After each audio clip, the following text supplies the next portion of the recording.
네, 지금부터 기본소득당 노동선거대책위원회 노동안전정책 발표 기자회견을 시작하겠습니다. 오늘 진행을 맡은 저는 기본소득당 중앙선대위 대변인 맡고 있는 노서영입니다. 먼저 기본소득당 노동선대위원장이자 노동안전위원장이신 최승현 서울시의회 비례대표 출마 예정자의 기조 발언을 청해 들은 뒤 기본소득당 노동안전위원회 부위원장이신 김혁 경기도의회 비례대표 출마 예정자께서 정책을 발표해 주실 예정입니다. 그럼 최승현 위원장님의 기조 발언을 먼저 듣도록 하겠습니다. 네, 안녕하세요. 기본소득당 노동선거대책위원회 위원장 그리고 서울시의회 비례대표 출마 예정자 최승현입니다. 귀한 시간을 내어 이 자리에 참석해 주신 언론인 여러분, 그리고 일하는 사람의 존엄을 위해 늘 마음을 모아주시는 시민 여러분께 깊은 감사의 인사를 드립니다. 우리는 불과 이틀 전 세계 산재 사망 노동자 추모의 날을 지냈습니다. 매년 4월 28일이면 우리는 일터에서 억울하게 쓰러져간 수많은 노동자의 이름을 부르며 비통한 마음으로 애도합니다.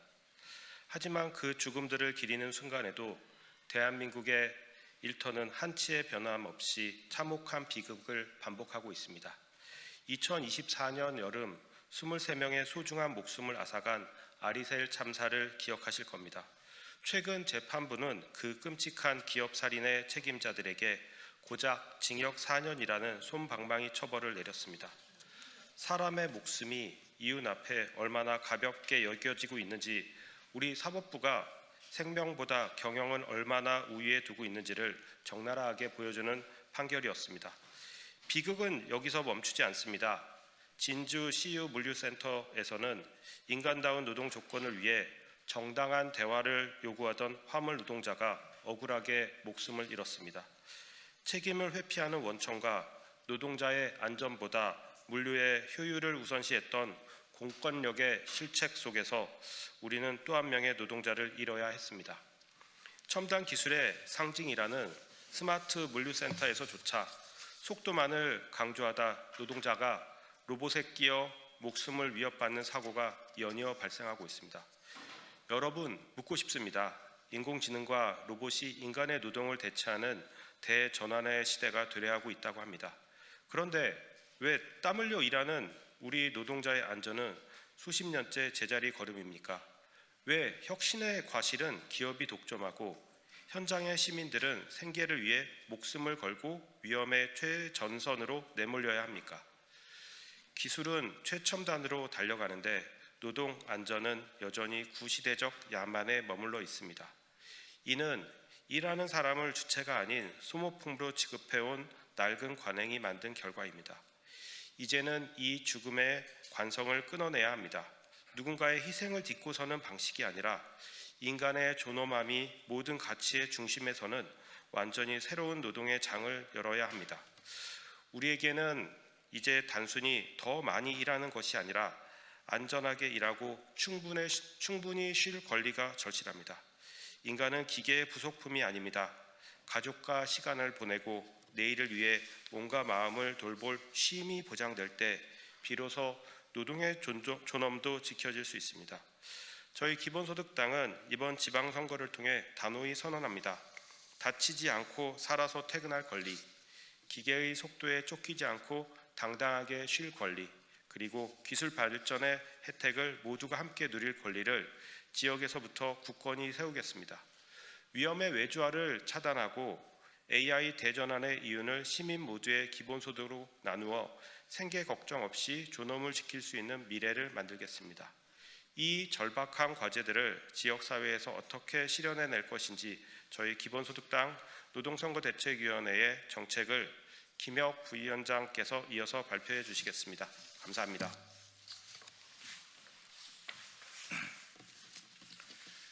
안녕하십니까. 기본소득당 노동안전위원회 부위원장 경기도의회 비례대표 출마 예정자 김혁입니다. 기본소득당 노동선거대책위원회의 정책 슬로건은 주 4일 안전한 일터 AI 기본소득을 모두에게입니다.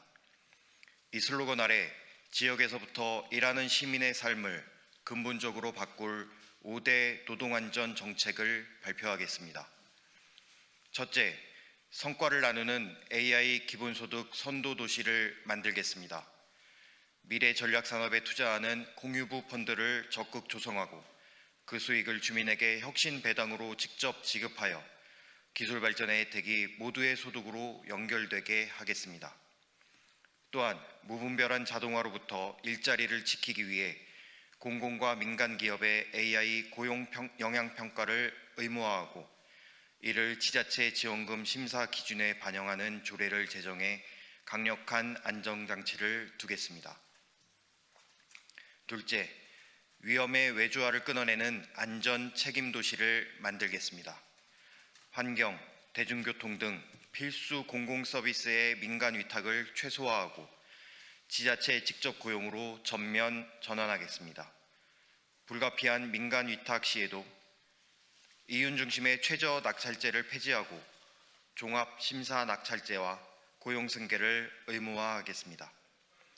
더불어 공공부문부터 실효성 있는 적정 인력 기준을 법제화하고 지자체 산하 과로사 예방센터 설치를 포함한 과로사 방지 조례를 제정해 대한민국의 과로사 제로를 선언하겠습니다.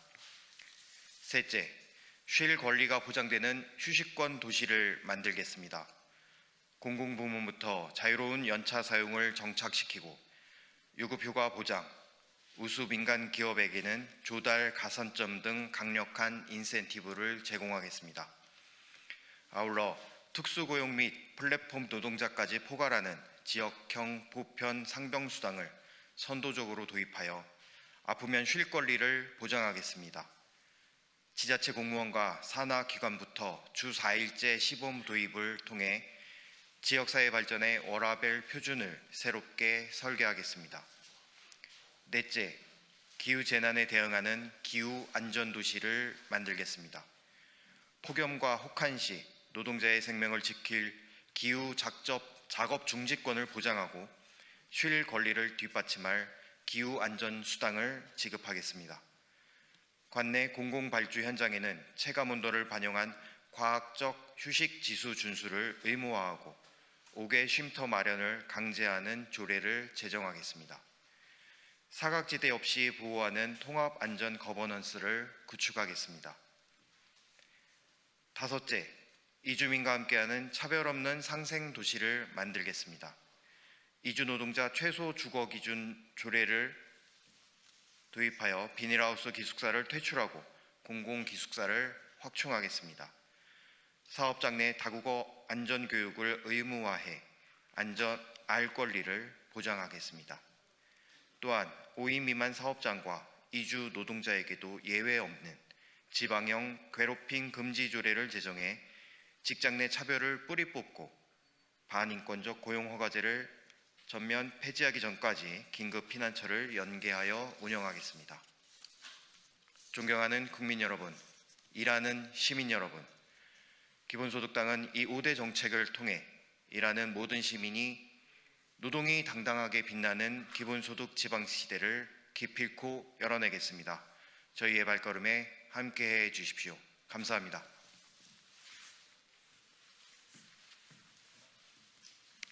네, 이것으로 기본소득당 노동선대위 정책 발표 기자회견을 모두 마치겠습니다. 감사합니다.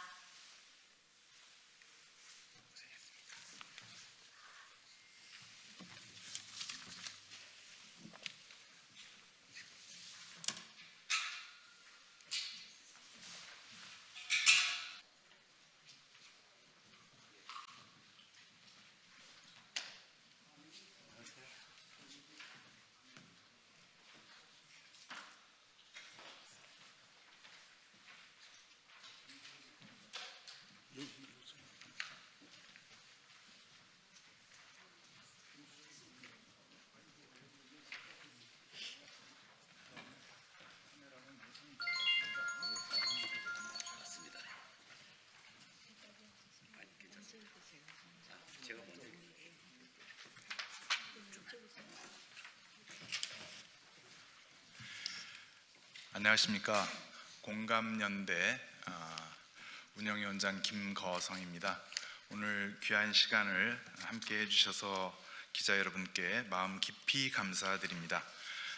오늘 자리는 부마 민주항쟁과 5.18 광주 민중항쟁 정신이 이번 개헌을 통해서 헌법 전문에 꼭 수록되어야 한다, 이런 취지로 우리 공감연대의 조직들이 함께 결의해서 이 자리를 마련했습니다.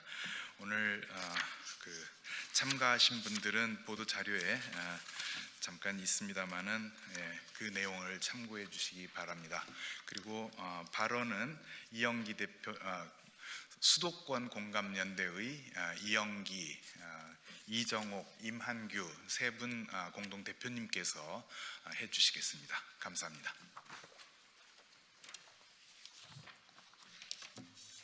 저희가 기자회견문을 낭독하는 것으로 발언을 가름하겠습니다. 부마 민주항쟁과 5.18 광주 민주항쟁 정신의 헌법 전문 수록을 촉구합니다.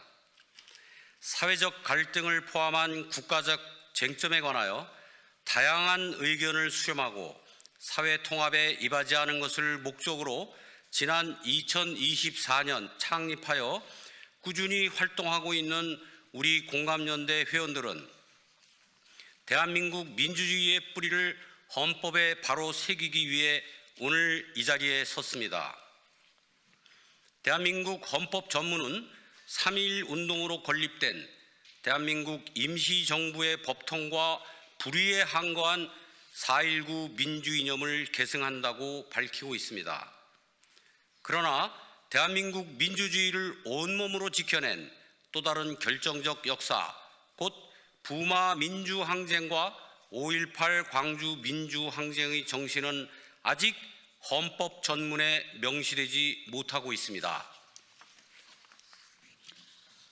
부마 민주항쟁은 유신 독재의 종말을 앞당긴 시민 저항의 역사였습니다. 5.18 광주 민주항쟁은 국가 폭력과 군사 독재에 맞서 민주공화국의 존엄을 지켜낸 국민적 항쟁이었습니다. 이 두 항쟁은 특정 지역의 기억이 아니라 대한민국의 민주주의 전체 역사이며 오늘의 헌정 질서를 가능하게 한 대표적인 국민 주권의 역사입니다. 그러므로 부마 민주항쟁과 5.18 광주 민주항쟁의 정신을 헌법 전문에 수록하는 일은 과거를 기념하는 상징적 조치에 그치지 않습니다. 그것은 대한민국이 어떤 역사 위에 서 있는 나라인지, 앞으로 어떤 민주공화국으로 나아가야 하는지를 국민 앞에 분명히 선언하는 일입니다. 우리는 국회가 더 이상 미루지 말 것을 촉구합니다. 부마 민주항쟁과 5.18 광주 민주항쟁 정신의 헌법 전문 수록은 오랜 국민적 요구입니다. 이번 개헌안은 정파의 유불리를 따질 사안이 아닙니다. 민주주의의 기본 가치와 헌정 질서의 정통성을 바로 세우는 일입니다. 이에 우리 전국의 공감연대 회원들은 다음과 같이 촉구합니다. 하나, 일부 정당에서 이른바 당론을 앞세워 국회의원 개개인의 양심과 소신에 따른 표결을 억압하려는 행위를 중지하라. 하나, 독립된 지위와 권한을 가진 헌법기관으로서 모든 국회의원은 국민과 역사 앞에 책임 있게 개헌안을 표결에 참여하라. 하나, 국회는 오는 5월 7일 본회의에서 부마 민주항쟁과 5.18 광주 민주항쟁 정신을 헌법 정신에 수록하는 개헌안을 반드시 가결하라. 대한민국 민주주의 역사는 국민의 희생과 용기로 전진해왔습니다. 이제 국회가 응답할 차례입니다.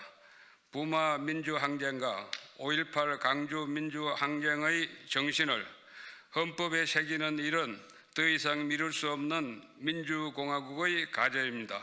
우리 공감연대 회원들은 민주항쟁의 정신과 국민주권의 실현을 향한 길을 더욱 힘차게 달려나갈 것입니다. 2026년 4월 30일 공감연대 공동상임대표 김영하, 김태일, 이영기, 최영태.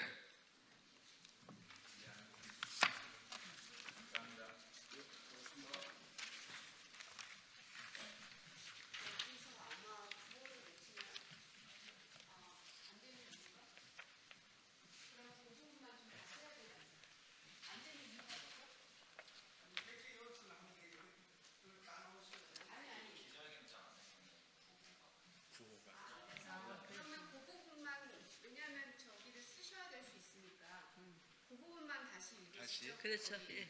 마지막 다음과 같이 촉구합니다부터 하나 이게 죄송합니다. 죄송합니다. 여기서부터 읽으세요. 여기서부터. 예, 읽으세요. 이에 우리 전국의 공감연대 회원들은 다음과 같이 촉구합니다. 하나, 일부 정당에서 이른바 당론을 앞세워 국회의원 개개인의 양심과 소신에 따른 표결을 억압하려는 행위를 중지하라.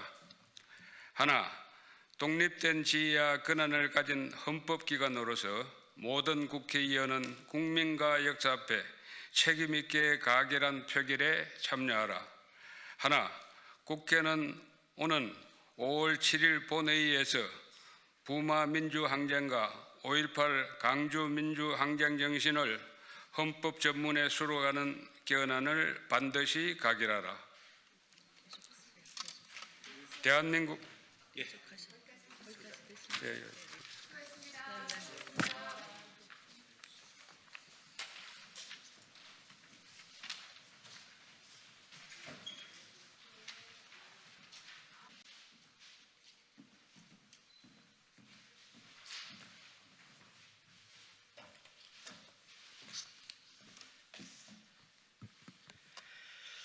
안녕하십니까. 더불어민주당 수석대변인 강준열입니다. 더불어민주당은 다음 달 7일 개헌안 통과를 목표로 국회 본회의를 추진하고 있습니다. 하지만 국민의힘은 개헌안을 두고 선거용 졸속 개헌이라고 주장하면서 계속 회방을 놓는 모양새입니다. 여야가 합의 가능한 선에서 부분적으로 개헌하기로 한 약속을 수포로 만들지 않을까 매우 우려스러운 상황입니다. 이에 더불어민주당의 입장을 더욱 분명하게 반영해서 국민의힘이 원만하게 개헌안 처리에 협조할 수 있도록 촉구하고자 이 자리에 섰습니다.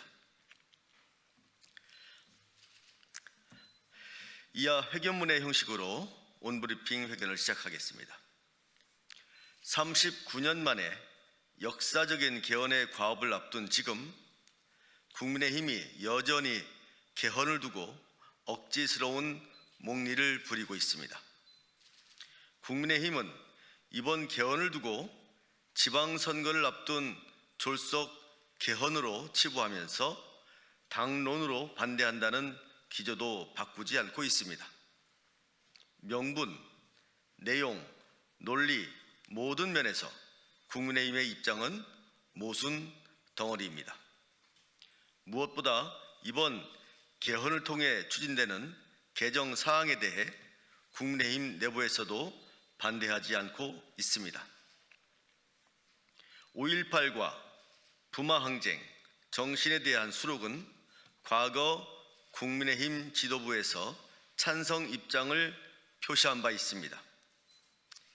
12.3 불법 비상계엄에 대한 대국민 사과문을 발표하면서 헌법 가치와 민주주의를 지키겠다고 공언한 게 불과 지난달입니다. 국가균형 발전의 가치는 논쟁의 여지도 없습니다. 오죽하면 국민의힘 내부에서도 개헌에 반대할 이유가 없는데 이것을 당론으로 묻고 있기 때문에 부담스럽다는 풍문이 전해질 정도겠습니까?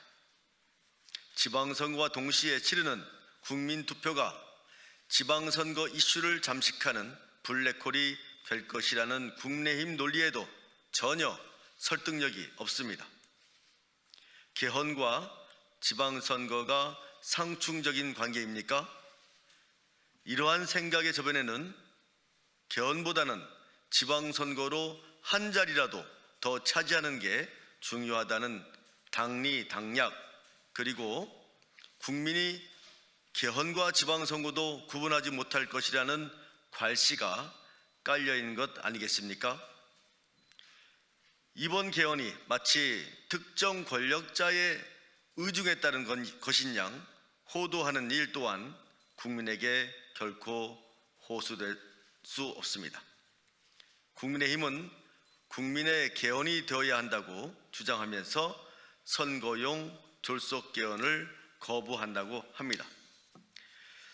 그러나 최근 여론조사를 봐도 국민의 60% 이상이 개헌과 지방선거에 동시 투표를 찬성하고 있습니다. 이 얼마나 터무니없는 모습입니까? 자신들만의 아전 인수격 규정을 정당화하려고 국민의 마음과 현실까지 외면해서는 안 됩니다. 우리 헌법은 39년째 개정되지 않고 있어 오히려 개헌의 필요성이 나날이 커지고 있는 상태입니다. 과거의 숭고한 가치를 되새기고 변화된 사회상과 더욱 발전적인 미래 비전을 우리 헌법에 담으려면 개헌을 더 촉진해도 모자랍니다. 이번 개헌은 합리적인 선이지만 겨우 물꼬를 트는 과정입니다. 이제 일주일 남았습니다. 국민의힘이 개헌이라는 시대적 역사적 과업에 부디 역행하지 말 것을 촉구합니다. 진짜 대한민국의 공당이라면 진짜 대한민국을 위해서 필요한 일에 협조하시기 바랍니다. 이상입니다. 고맙습니다.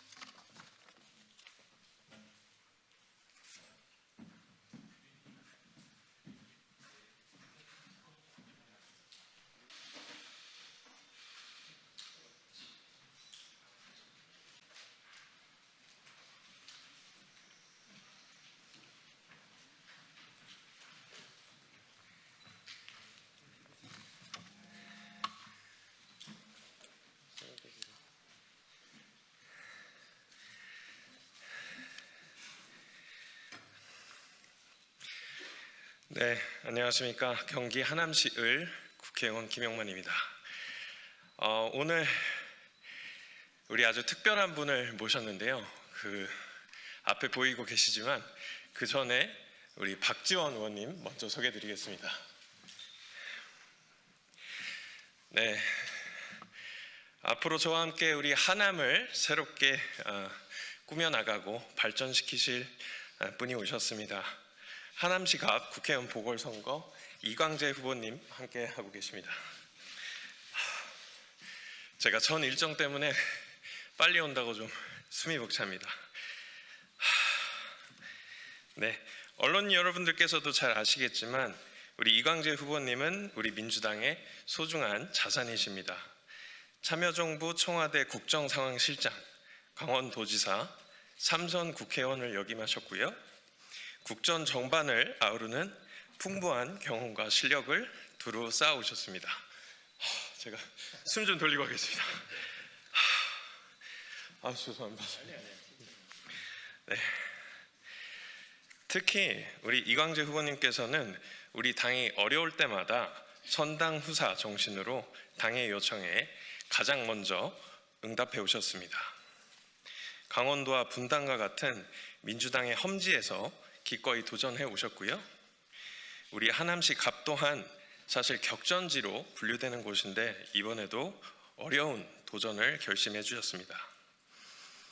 이제 이광재 후보님의 경험과 실력 그리고 저의 역동성이 하나로 결합해서 하남 발전을 위한 최강의 시너지를 만들어 보겠습니다. 교통과 주거, 교육 등의 하남의 해묵은 숙제들이 많습니다. 그런 숙제들 꼼꼼하게 그리고 또 동시에 빠르게 해결해 나가겠습니다. 지금부터 우리 이광재 후보님의 출마 선언이 있겠습니다.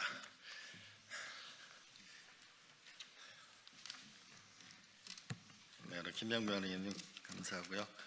그리고 제가 따로 연락을 안 드렸는데 우리 박 전 선배님이 국정원장 출신이라서 알고 여기 오셨습니다. 존경하는 국민 여러분, 하남 시민 여러분, 이광재입니다. 저는 하남갑 국회의원 재보궐선거에 도전하겠습니다. 저는 하남에 일을 하러 왔습니다. 하남의 성적표가 곧 정치인 이광재의 성적표가 될 것입니다. 하남의 성공에 저의 정치 운명을 걸겠습니다. 하남의 경제력이 성장하면 이광재의 정치도 평가받을 것입니다. 하남의 삶이 좋아지면 이광재의 정치도 인정받을 것입니다. 하남의 교육과 문화가 꽃이 피면 이광재의 정치도 꽃을 피울 것입니다. 하남의 교통 문제가 해결되면 이광재의 정치도 앞으로 나아갈 것입니다. 저 이광재는 하남과 함께 가겠습니다. 지역구는 표밭이 아니고 일터입니다. 말로만 하는 정치를 끝내겠습니다. 사랑한다고 말하지만 능력이 없으면 사랑을 현실로 만들 수 없습니다. 지역의 현안부터 해결해 나가겠습니다. 하남의 철도와 교통 문제 정말 오래되었습니다. 하남시 전체 면적의 71%가 그린벨트로 묶여 있습니다. 하남의 학부모님들은 학군이 다르다는 이유로 길 건너 학교의 아이들을 보내지 못해서 발을 동동 구르고 있습니다. 짧게는 5년, 길게는 10년, 20년 동안 같은 문제가 계속 되풀이되고 있습니다.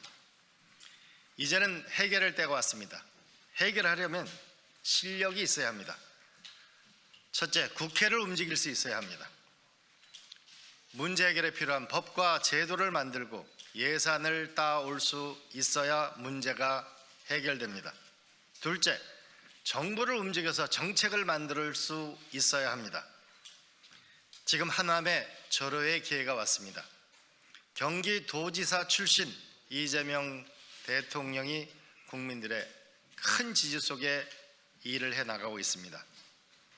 하남갑 출신의 추미애 의원께서는 경기도지사 후보가 되었고 당선도 가능성이 높은 여론조사가 많이 나오고 있습니다.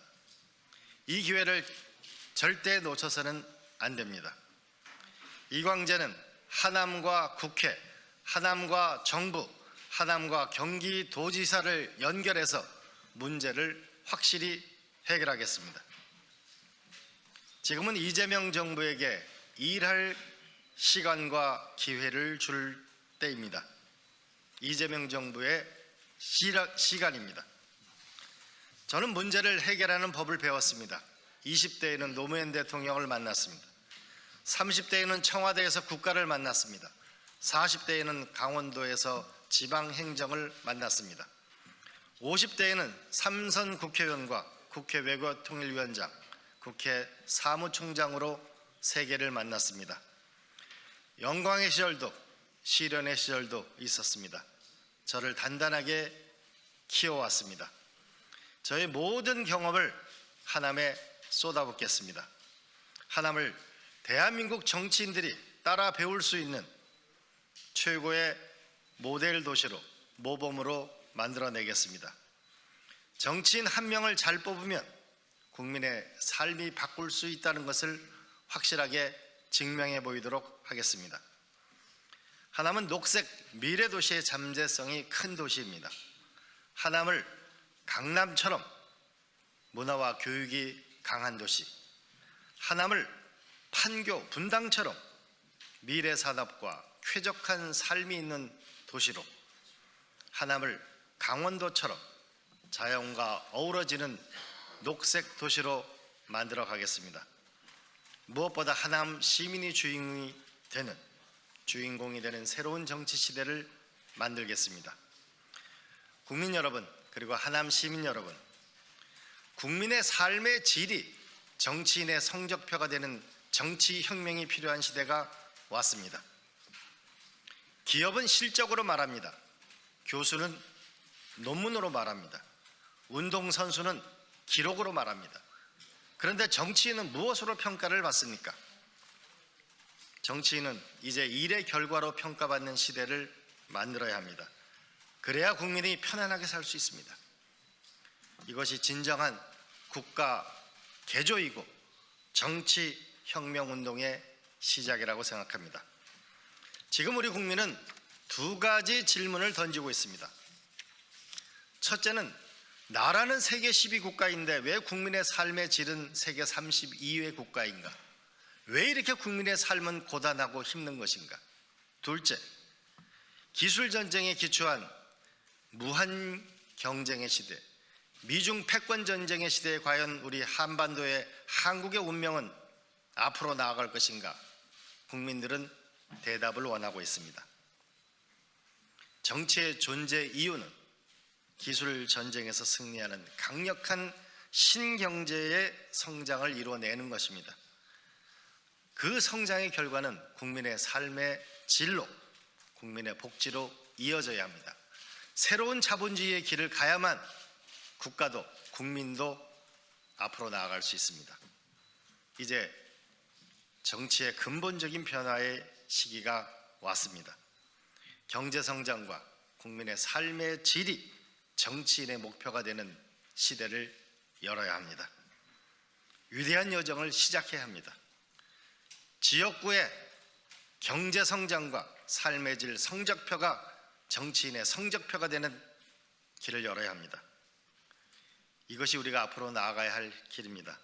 존경하고 사랑하는 하남 시민 여러분, 국민 여러분, 또다시 어려운 길에 나섰습니다.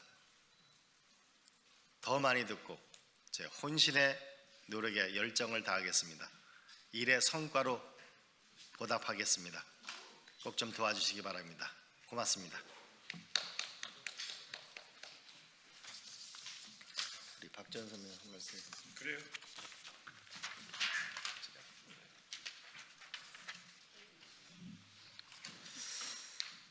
우리 대한민국에 한 사람이 바뀌니까 민주주의가 회복됐고 우리 대한민국이 천지개벽되고 있습니다. 덕분에 저는 제 지역구인 해남완도 진도에 많은 예산과 AI 센터를 유치했습니다. 그런데 오늘 여기를 왔더니 아하, 이제 내가 두 번째로 밀려가겠구나 하는 생각을 갖습니다. 김영만 의원님은 저희 선친도 독립유공자인데 백범 선생님의 손자입니다. 이런 분과 함께 노무현의 이광재 그리고 김대중의 박지원이 저도 저희 선거구만큼 하남 발전에 기여를 하겠다 하는 것을 약속합니다. 지금 이광재 후보께서 말씀하셨지만은 하남은 지정학적으로 분당, 강남, 판교의 AI를 연결하는 중요한 도시이고 또 강원도를 연결하는 도시로 특히 71%가 그린벨트라고 하면은 저는 물론 그린벨트는 환경보호를 위해서 존재해야 되지만은 필요에 따라서 이광재 의원이 반드시 좀 더 발전되게 해결할 것이라고 믿습니다. 다시 한번 이광재 후보는 저 개인적으로 오늘 제가 초청받지 않았지만은 왔습니다. 왜 왔느냐? 이광재 지사는 후배이지만은 제 정치적 은인입니다. 그러한 내용은 나중에 설명드리기로 하고 제 은인 이광재 지사가 반드시 하남에서 성공할 수 있도록 저도 열과 성을 다해서 열심히 지원하겠습니다. 저는 지원을 잘하기 때문에 이름도 박지원입니다. 이광재 지원하겠습니다. 화이팅! 감사합니다. 고생하셨습니다. 수고하셨습니다.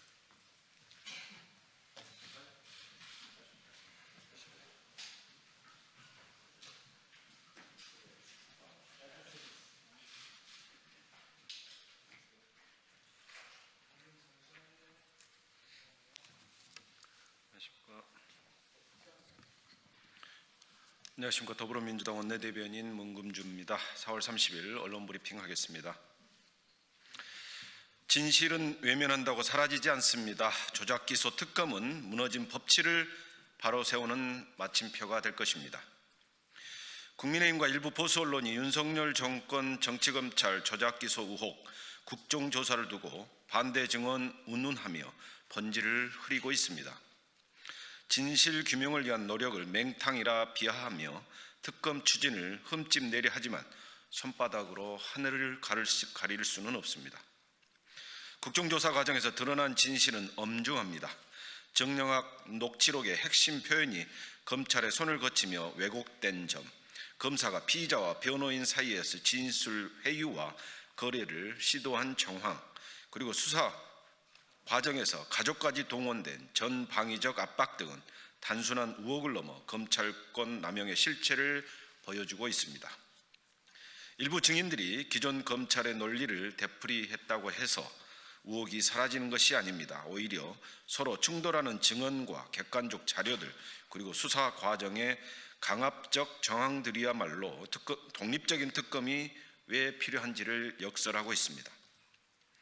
검찰의 서슬퍼런 칼날 아래서 이루어진 증언들이 과연 자유로운 의사에 기반한 것인지 특검을 통해 그 강압의 사실을 끊어내야 합니다.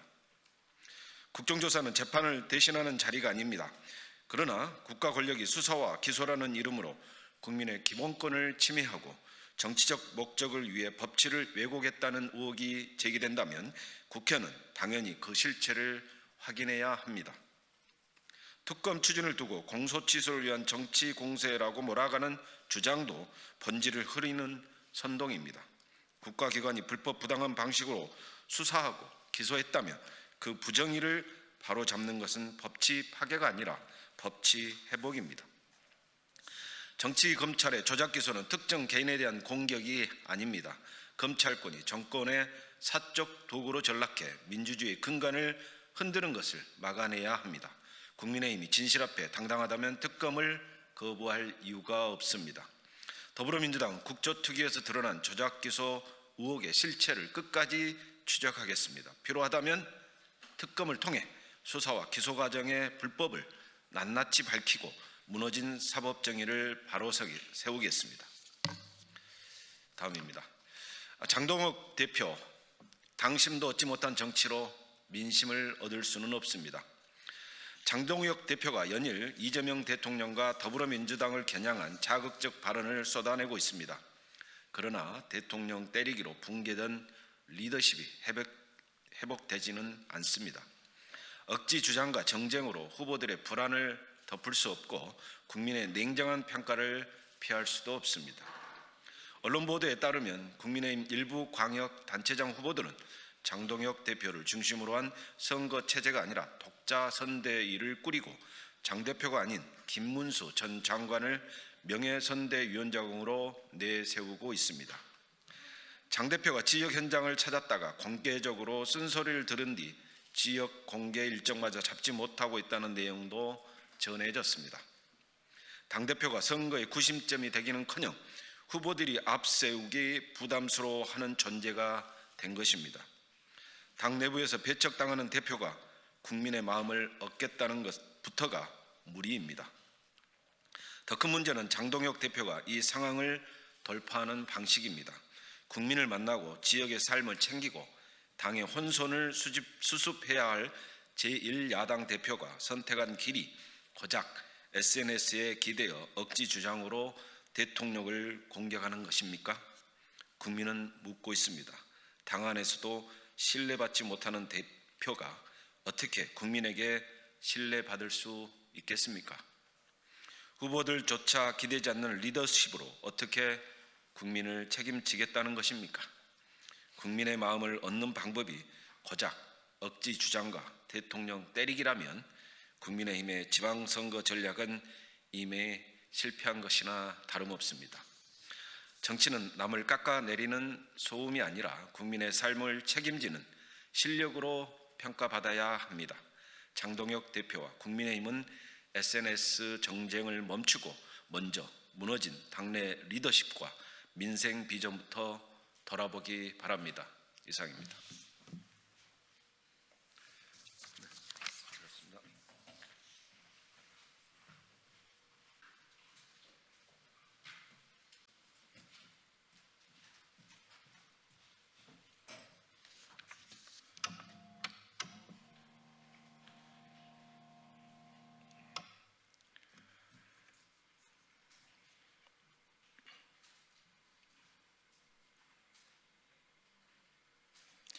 진보당 서울시장 후보 이상규입니다.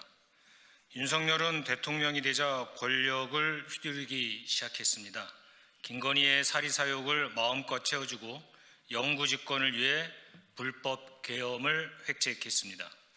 그 사이 이태원 참사, 오송 참사, 무한 참사가 연이어 터졌습니다. 개인의 영달을 위해 나라 전체를 망가뜨리고 수많은 국민 목숨이 바쳐졌습니다. 트럼프가 같은 길을 질주하고 있습니다. 베네수엘라, 그린란드에 이어 기어이 이란 전쟁을 일으키고는 확전도 종전도 하지 못하고 미국의 위상만 추락시켰습니다. 핵심 지지층인 마가 세력이 분열하고 등을 돌려 정치 위기도 심각한 상태입니다. 안타깝게도 같은 길을 민주당이 가려고 합니다. 정청래 의원이 집권 여당 대표가 되자 야당 시절 민주개혁 진보연대를 걷어찹니다. 단일화 과정에서 양보는 없다. 나중에 연대를 염두에 둔 공천은 없다며 모든 선거구에 후보를 공천했습니다. 민주당이 뛰자 조국혁신당도 덩달아 뜁니다. 진보당이 재보궐선거 중에 딱 한 곳, 그것도 김재현 상임대표가 출마하는 평택을에 조국 대표가 뛰어들어 그간의 정치개혁연대를 한 방에 걷어찼습니다. 대권주자 조국의 위상은 이미 상처가 나기 시작했습니다.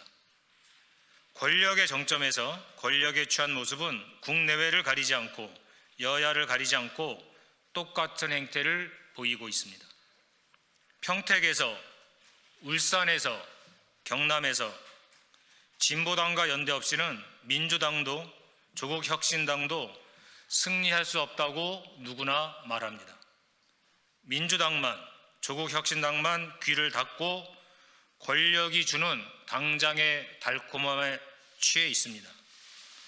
내란 세력 완전 종식, 사회 대개혁 실현이라는 빛의 혁명 완성을 목전에 두고 당리당략에 빠져 저 혼자만 살겠다는 모습이 안타깝습니다.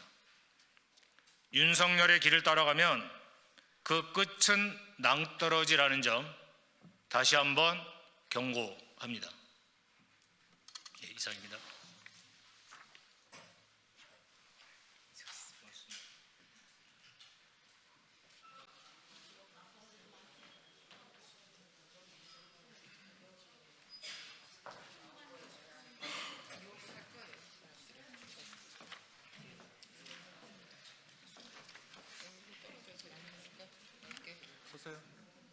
먼저 인사드리겠습니다.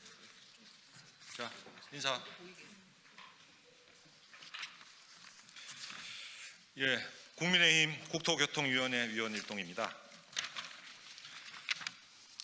오늘 민주당의 부동산 법안 날치기를 강력히 규탄하는 기자회견하겠습니다. 오늘 국토교통위 전체회에서 더불어민주당이 또다시 다수의 힘을 앞세워 12건의 법안을 날치기 처리했습니다. 지난 한 달 동안 국토법안 심사 소위원회에서 있었던 수많은 논의와 대안도출 과정을 철저히 무시하고 협치의 원칙을 정면으로 파괴한 것입니다. 심지어 여야가 소위원회에서 치열한 논의 끝에 합의 처리한 법안까지 뒤집으며 자신들의 일방적 입장이 담긴 수정안을 강행 통과시켰습니다. 이것이 과연 책임 있는 집권 여당의 모습입니까? 민주당은 국민의 시선은 안중에도 없습니까? 최근 여야는 한 달 동안 4차례의 국토 소위를 열어 아침부터 오후 늦게까지 열띤 심사 과정을 거듭하며 쟁점으로 보류되었던 법안을 포함해 총 13개 법안 46건의 안건을 의결했습니다. 특히 공공주택 특별법, 특정 건축물 정리에 관한 특별조치법, 전세 사기 피해자 지원 및 주거 안정에 관한 특별법 등 표류하던 민생 법안들도 어렵게 국토 소위 대안으로 합의를 이끌어냈습니다. 여야 간 입장 차이와 이견도 많았지만 민생을 우선으로 조금씩 양보하며 대안을 만들고 합의를 도출했습니다. 그런데 민주당은 이러한 합의의 과정을 스스로 무너뜨리고 국회의 기본 원칙인 협치와 수교의 과정을 무력화시켰습니다. 또다시 입법 폭주를 시작한 것입니다. 게다가 민주당이 강행 처리한 다수의 법안들에 대해서는 우려와 반대의 목소리가 매우 큽니다. 특히 장기 미사용 토지든 학교든 공원이든 관계없이 닥치고 주택부터 짓겠다는 막무가내 법안입니다. 녹지 면적 축소 등 우려가 있음에도 지자체의 이론 수렴이나 주민 의견 조회 없이 공급이라는 미명하에 밀어붙이는 환경 파괴 괴물법입니다. 국민들에게 주택을 공급하겠다고 하면서도 공원도 학교도 녹지도 없는 껍데기 주택을 제공하겠다는 것입니다. 또한 민간 임대주택법, 빈건축물 정비법은 소위에도 단 한 번도 논의되지 못한 법안들입니다. 도대체 거대 여당 민주당의 입법 폭주의 끝은 어디입니까? 민주당의 명분 없는 법안 날치기는 누구를 위한 것입니까? 애초 이렇게 할 것이었으면 소위는 왜 한 것입니까? 민주당이 마구 던진 돌에 개구리는 죽습니다. 이재명 정부는 4년이면 끝이 나지만 국민들의 고통은 이제부터 시작입니다. 오늘 이 법안의 강행 처리 책임은 온전히 민주당과 이재명 대통령이 져야 할 것입니다. 오늘과 같은 방식으로 지난 문재인 정부 당시 임대차 보호법이 강행 처리되었습니다. 그 고통을 지금 국민들이 느끼고 있습니다. 민주당은 이번 강행 처리에 대해 국민 앞에 분명히 설명해야 합니다. 협치를 거듭 찬 책임은 반드시 돌아갈 것입니다. 2026년 4월 30일 국민의힘 국토교통위원회 위원 일동. 경례.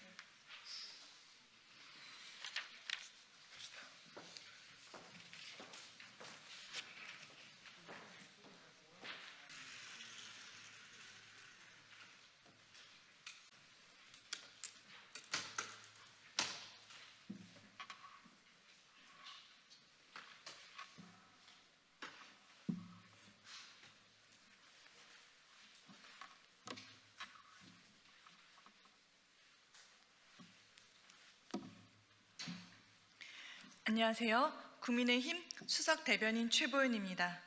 첫 번째 논평 시작하겠습니다. 정동영 통일부 장관이 스스로 파면 사유를 또 하나 추가했습니다. 이번에는 대한민국 안보를 넘어 헌법 질서까지 흔들었습니다.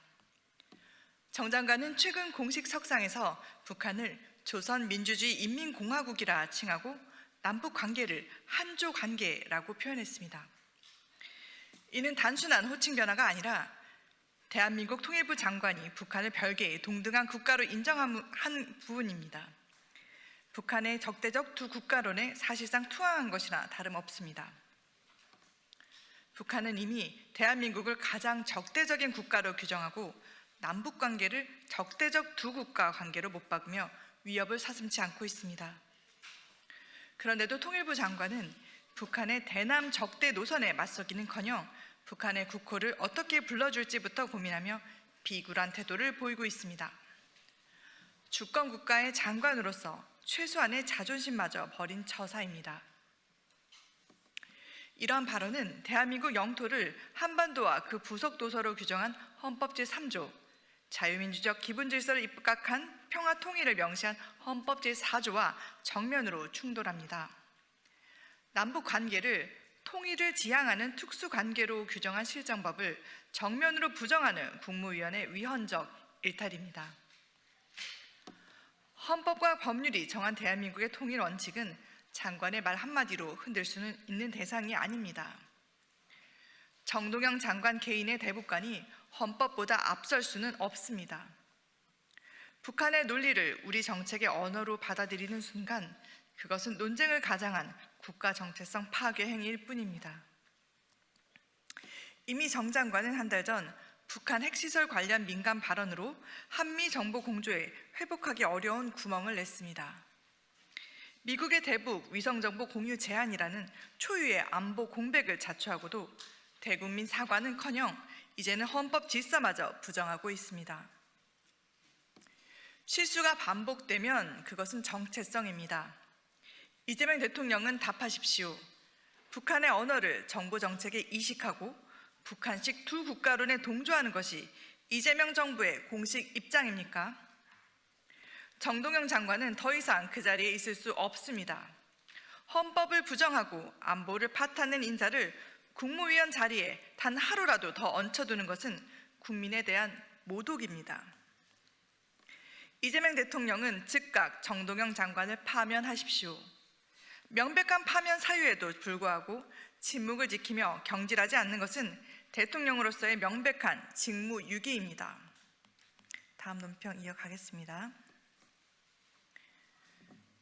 더불어민주당이 주도한 이른바 공소 취소용 국정조사가 아무런 성과 없이 막을 내렸습니다. 새로운 사실도 조작을 입증할 증거도 단 하나 나오지 않았습니다. 오히려 이번 국정조사는 기존 검찰 수사의 정당성과 법정 진술의 신빙성만을 재확인한 자폭 청문회였습니다. 민주당이 사활을 걸었던 연어술 파티 의혹은 당사자인 김성태 전 회장의 분명히 말씀드리지만 술 안 먹었다는 단호한 부정 앞에 사실상 무너졌습니다. 그동안 국민을 상대로 공들여 키워온 민주당의 정치적 프레임이 허구였음이 증인의 입을 통해 입증된 것입니다. 민주당은 대북 송금 의혹을 주가 조작용으로 둔갑시켜 대통령에게 면죄부를 주려 했으나 이마저도 정면으로 좌초됐습니다. 김 전 회장은 대북 사업은 IR이나 공시도 못하는데 무슨 주가 조작에 쓰느냐며 민주당의 궤변에 쐐기를 박았습니다. 특히 방용철 전 쌍방울 부회장은 2019년 필리핀에서 북한 대남 공작원 리오남을 직접 만나 당시 경기도 지사였던 이 대통령의 방북 비용 명목으로 돈을 건넸다는 취지로 증언을 했습니다. 대북 송금이 결국 방북 비용 대납과 직결되어 있다는 정황이 증언을 통해 더욱 구체화된 것입니다. 주목할 것은 국정조사 결과와 무관하게 특검을 강행하겠다는 민주당의 태도입니다. 이는 진상규명의 의지가 아닌 결론을 정해놓은 끼워 맞추기식의 극치입니다. 이번 국정조사의 출발점이 된 의원 모임 명칭을 상기해 보십시오. 바로 이재명 대통령 사건 공소취소와 국정조사 추진을 위한 의원 모임이었습니다. 목표는 처음부터 하나였습니다. 진실이 무엇이든 대통령의 죄를 덮겠다는 맞춤형 방탄 특검이자 공소 취소를 위한 노골적인 정치 공작입니다. 민주당 스스로가 사법 방해를 자행하고 있음을 자인한 것이나 다름없습니다. 그런데 이제 민주당은 특검을 추진하면서 특검의 직무 범위에 재판이 진행 중인 사건에 대한 공소 취소 여부까지 포함하는 법안을 준비하고 있다고 합니다. 대장동 대북 송금 사건은 물론 7개 사건을 대상으로 공소를 취소할 수 있도록 하겠다는 것입니다. 공소 취소는 사실상 재판을 끝내는 중대한 조치입니다. 대통령이 최종 지명하는 특검이 대통령 사건의 공소 유지 여부를 뒤집는 구조라면 이는 특검이 아니라 셀프 면죄부나 다름없습니다. 법조계에서 입법 권력이 직접 나서 대통령 사건을 무마하려는 행위라는 비판이 나오는 것은 당연합니다. 민주당은 국정조사 내내 사법부 관계자를 불러 대통령 관련 재판에 압박성 질의를 쏟아냈습니다. 이는 삼권 분립을 정면으로 침해하는 사법 장악 시도입니다. 나아가 자신들의 입맛에 맞지 않은 증언을 했다는 이유로 증인을 고발하겠다고 으름장을 놓는 것은 권력의 오만이자 독재적 발상입니다. 집권 여당이라면 사법부의 독립을 존중하고 법의 판단을 겸허히 기다리는 것이 최소한의 상식입니다. 진실 앞에서도 눈을 감은 채 방탄 특검에만 매몰된다면 국민은 이를 명백한 공소 취소, 정치 공작으로 규정하고 준엄하게 심판할 것입니다. 민주당은 특검 강행을 즉각 중단하십시오. 국민의힘은 법치주의와 삼권 분립을 파괴하려는 어떤 시도도 국민과 함께 끝까지 막아낼 것입니다.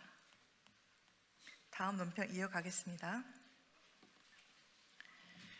실업자 4명 중 1명이 청년의 꿈을 세금 알바와 맞바꾸려는 이재명 정부의 파렴치함을 규탄합니다. 최근 발표된 고용 동향은 이재명 정부 청년 정책의 처참한 성적표이자 이 땅의 청년들이 처한 현실을 그대로 보여주고 있습니다. 올 1분기 실업자가 5년 만에 다시 100만 명을 넘어선 가운데 실업자 4명 중 1명이 청년이라는 충격적인 수치는 이 정부가 말해온 청년 중심 사회가 얼마나 허구였는지를 증명합니다. 하지만 정부가 대안이라며 내놓은 청년 뉴딜 추진 방안의 실상은 참담하기만 합니다. 2만 3천 개의 일자리를 만들겠다고 대대적으로 홍보했지만 그 속을 들여다보면 실소를 금할 수가 없습니다. 국세 체납 실태 조사원 9,500명, 농지 투기 전수조사 인력 4,000명 등 전체의 절반 이상이 전문성이라고는 찾아볼 수 없는 단기 세금 알바에 불과합니다. 부처의 행정 업무 보조를 청년 뉴딜이라는 화려한 이름으로 포장해 쪽수를 채우는 행태는 청년들을 국가 통계의 도구로 이용하는 파렴치한 행위입니다. 청년들이 갈망하는 곳은 미래 산업의 현장이지 정부의 실적을 위해 동원되는 일회용 자리가 아닙니다. 이러한 단순 노무 일자리가 어떻게 경력 형성의 출발선이 될 수 있다는 말인지 이재명 정부의 안이한 현실 인식의 경악을 금치 못합니다. 또한 구직 경험이 없는 청년에게까지 월 60만 원의 수당을 뿌리겠다는 발상은 이 정부의 고질적인 포퓰리즘 본색을 여실히 보여줍니다. 지금 청년들이 겪는 고통은 단순히 돈 몇 푼이 없어서가 아니라 노력해도 정당한 보상을 받을 양질의 일자리 자체가 사라졌기 때문입니다. 더욱이 AI 쇼크와 산업 구조의 급변이 청년 취업자들에게 더 큰 타격으로 돌아오는 절박한 상황입니다. 근본적인 노동 개혁과 규제 혁파는 철저히 외면한 채 오로지 세금 주도 일자리라는 실패한 공식에만 매몰된 이재명 정부는 청년들의 미래를 논할 자격조차 없습니다. 청년들을 통계 수치 개선을 위한 소모품으로 취급하며 세금 알바와 현금 수당으로 입을 막으려는 기만적인 정치를 중단하십시오. 진정한 청년 일자리 대책은 나라빚을 내어 뿌리는 현금이 아니라 기업이 다시 뛰게 하는 데서 시작한다는 것을 명심하기 바랍니다. 국민의힘은 청년의 미래를 담보로 도박을 벌이는 무능한 정부의 독선을 좌시하지 않을 것입니다. 생색내기식 공공 일자리가 아니라 과감한 규제 혁파와 노동 개혁을 통해 기업들이 마음껏 청년을 뽑을 수 있는 기업 활력 제고에 전력을 다할 것을 정부에 촉구합니다. 금일 논평 마치겠습니다. 감사합니다.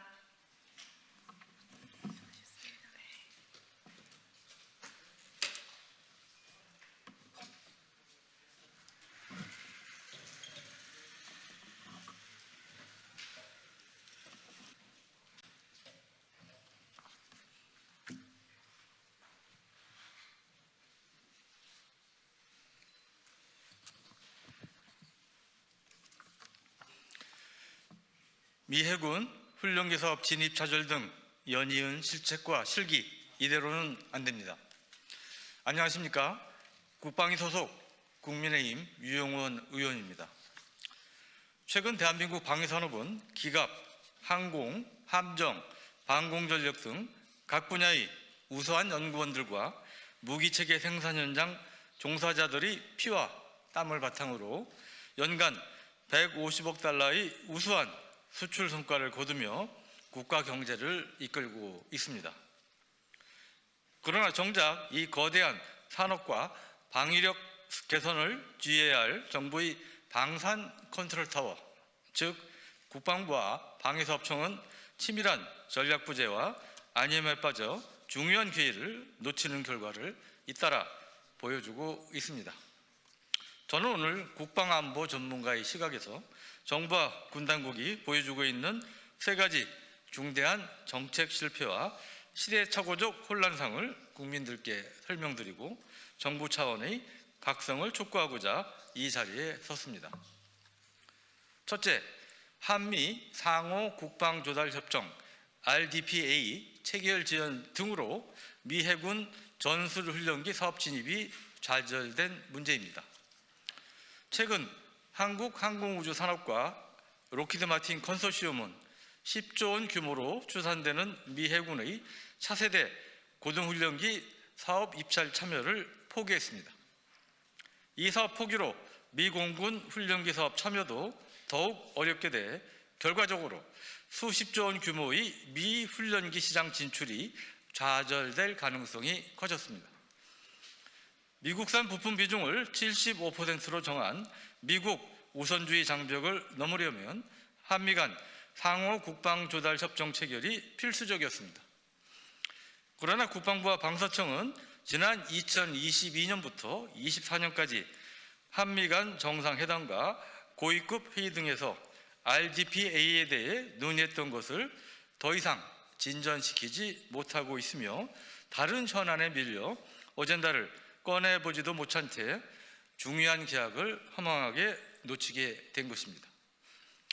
또한 대형 수출 사업을 앞두고 록히드 마틴과 함께 미 측을 긴밀히 협의하고 설득해야 할 카이 대표이사를 9개월 동안 공석으로 방치했고 경쟁력 강화를 위한 민용화는 논의조차 못하고 있는 실정입니다.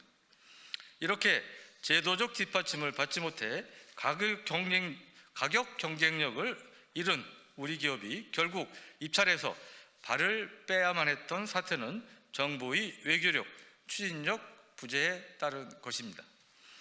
우리 무기 체계가 미국에 진출하는 것은 글로벌 경쟁력을 수직 상승시키는 파급력을 지닙니다. RDPA 체결 지연은 향후 마스가 함정 수출 사업과 K9 자주포 등 지상 장비의 미국 수출에도 치명적인 악영향을 줄 것입니다. 지금이라도 청와대, 백악관, 고위급 채널 가동 등 RDPA 체결에 총력을 기울여야 할 것입니다. 둘째, 한국형 초음속 전투기 KF-21이 전력화 시기 연기 가능성 문제입니다. 정부는 그동안 KF-21 체계 개발을 단기간에 성공적으로 수행했다며 대대적으로 홍보해 왔습니다. 우리 공군에 전력화될 양산 1호기 출고식에는 이재명 대통령이 직접 참석해 축하까지 했습니다. 그런데 최근 방위사업청은 자정당국의 방위력 개선비 한계치 설정, 각군 전력 간 예산 균형, 공군 타 전력 사업의 예산 확보 등을 이유로 확정된 소요 계획과 국방 중기 계획을 모두 무시하고 KF-21의 전력화 일정을 4년가량 늦추는 무책임한 행태를 보이고 있습니다. 우크라이나 전쟁, 이란 전쟁 등 전쟁이 상시화되고 있는 작금의 안보 상황, 그리고 노후 전투기를 대체하는 대량 전력화 필요 상황을 반영해 방위력 개선비를 획기적으로 늘릴 노력은 하지 않고 한국형 구축함 KDDX, 전자전기, 해상 탄도탄 요격 미사일 SM-3 등과 심지어 핵추진 잠수함, 한국형 유무인 전력 모함까지 볼모로 삼아 대한민국 주력 전투기 전력화 계획을 뒤흔드는 것은 정부 스스로 국방, 기획, 계획 체계를 무너뜨리는 일입니다. 이재명 정부는 초과 세수로 25조 원에 달하는 추경까지 할 정도로 국가에 재정적 여유가 있다고 하지 않았습니까? 또한 이 대통령은 매번 국무회의 때마다 그리고 최근 4월 28일 국무회의에서도 정부가 돈을 안 쓰는 것이 아니라 잘 쓰는 게 중요하다고 매번 강조하고 계신데 재정경제부와 방위사업청은 대통령의 의지와 정반대로 가고 있는 것입니까? 재정당국의 한계치 설정, 예산균형이라는 행정 편의와 안보 상황에 따른 전력화, 우리 공군 조종사의 안전 문제 등이 동일선상에서 저울질 가능한 사안입니까? UAE, 인도네시아 수출 물량 때문에 전력화를 양보하라는 말까지 나오는데 체결되지도 않은 계약을 지금 생산하겠다는 말입니까? 셋째, 50만 드론 종사 육성이라는 화려한 구호 이면의 조악한 교육용 드론 확보와 전장병 3종 드론 자격증 취득 추진 문제입니다. 국방부는 미래전 대비를 명분으로 50만 드론 전사 육성이라는 화려한 모토를 내걸었습니다. 하지만 실상은 참담합니다. 우선 도입되는 장비 문제입니다. 전장 환경에서의 전술적 효율성을 기대할 수 없는 소형 FPV 드론을 교육용으로 6만 대가량 확보하는 것으로 되어 있습니다. 4년 전 우크라이나전 개전 초기 사례를 이제서야 참고해서 FPV 드론을 대량으로 구매하면 50만 드론 정사 육성은 도대체 어느 시점을 목표로 추진하는 것입니까? 무인기 전력은 이제 고도의 전장 네트워크와 원거리 타격 능력, AI가 융합된 표적 추적 능력 등을 갖춘 중요 전력으로 자리 잡고 있습니다. 이러한 무기 체계로서의 드론 전력 개발 및 확보 계획, AI 정복 계획, 대량 생산 인프라 구축 계획은 온데간데 없어지고 소형 FPV 드론 6만 대를 덜렁 도입해서 어쩌겠다는 것입니까? 드론 교육 체계도 문제입니다. 제가 국방위 전체회의 때마다 국방비 및 방위사업청 관계자들이 우크라이나 드론 운영 현장, 대량 생산 현장을 방문하고 전쟁을 치르면서 발전된 실태를 직접 보고 전장의 실질적인 교훈을 얻기를 당부드리는데 최근 전쟁에서 활용되는 드론 대비 10년 이상 뒤처진 국방부의 교육계획에 기가 찰 노릇입니다. 국방부는 소형 FPV 드론을 대량 구매해서 체험식 전술 교육을 시키고 장병 근무 동기 향상을 위해 전장병에게 국방부 3종 드론 자격을 취득해 주겠다고 합니다. 국토부 3종 드론 자격은 수평 이륙, 수평 착륙, 원형 선회비행 등 운전면허 수준의 자격입니다. FPV에 제대로 사용할 수 없는 비행 형태인데 이게 50만 드론 종사 양성과 무슨 연관이 있는지 모르겠습니다. 국민 여러분, 이 세 가지 사례는 단순한 실수가 아닙니다. 안보환경 변화와 전쟁 교훈, 첨단 기술 발전 현장과 유리된 채 탁상 위에서 필요하는 대한민국 방산 컨트롤 타워의 구조적인 문제를 증명하는 방증입니다. 지금 우리 앞에는 사업 규모가 수십조 원에 달하는 캐나다 차기 잠수함 사업과 중동 국가들을 대상으로 한 방공무기 수출 등 국가 경제의 신성장 동력이 될 메가 프로젝트들이 줄줄이 대기하고 있습니다. 해외 수입국들은 무기의 성능만 보지 않습니다. 수출국 정부가 북방 획득 사업을 얼마나 안정적이고 일관성 있게 통제하고 지원하는지를 엄격하게 평가합니다. 이에 정부에 강력히 요구합니다. 연이은 실책과 정책 혼선에 대해 통렬히 반성하고 책임 소재를 명확히 가려 전면적인 쇄신을 단행하십시오. 각 부처로 흩어져 있는 소모적인 탁상 공론을 벌이는 현재의 낡은 의사결정 체계를 타파하고 국방과 외교, 경제, 방위산업을 일관성 있게 지휘할 수 있는 실효적인 범정부 방산 컨트롤 타워를 조속히 구축해야 합니다. 천안에 땜질하듯 그때그때 특사만 파견해서 대응하면 늦습니다.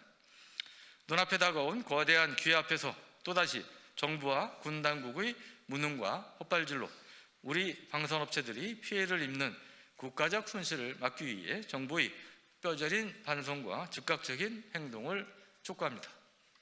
2026년 4월 30일 국회 국방위원 유용원.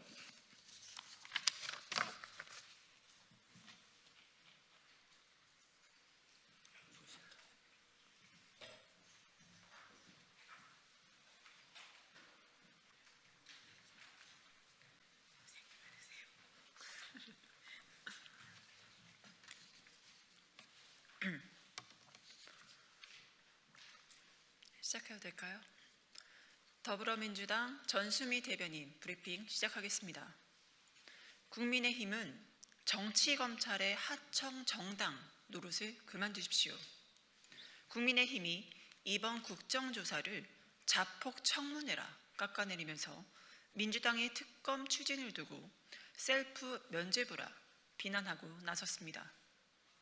이러한 비난은 정치검찰의 조작수사 민낯이 드러날까 두려워하는 초조함에 불과합니다.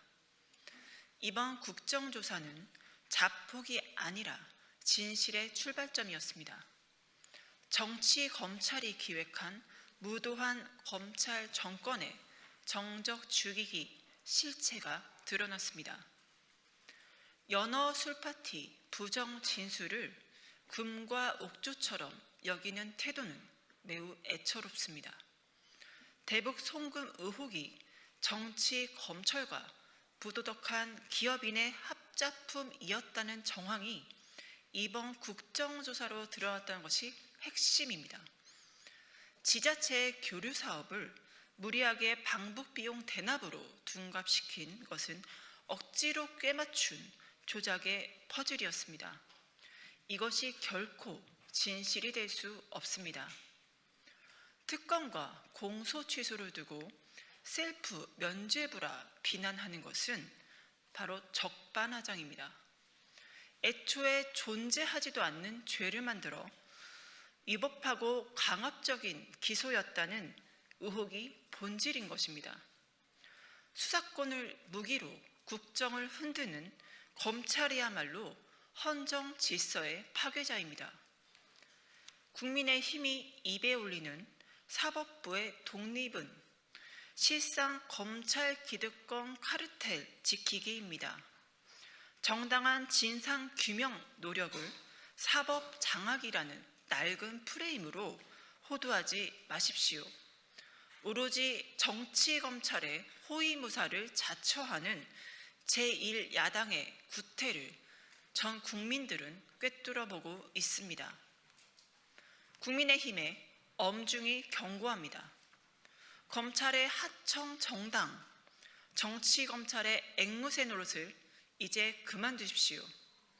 더불어민주당은 정치검찰이 무너뜨린 법치주의를 반드시 바로 세우겠습니다. 조작의 장막 뒤에 숨어서 진실을 부정하는 세력에게 남은 것은 국민의 심판뿐입니다. 이상 브리핑 마치겠습니다. 감사합니다.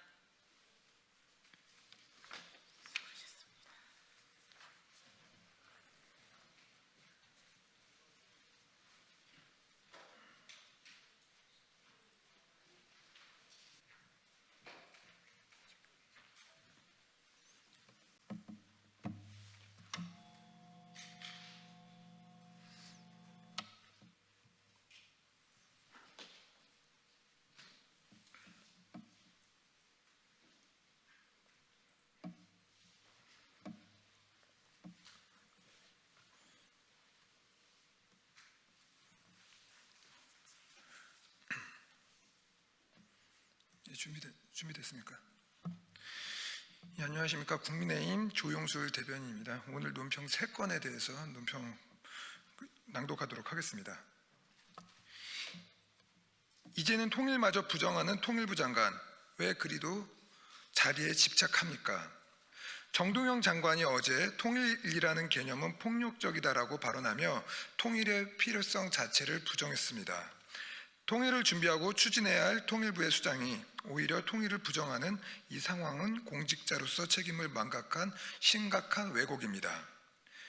심지어 정 장관은 핵심 동맹이 미국과 보조를 맞추는 것을 숙미라고 비아냥거리면서 북한에 대해서는 북한식 표현인 조선이라 칭하고 있습니다.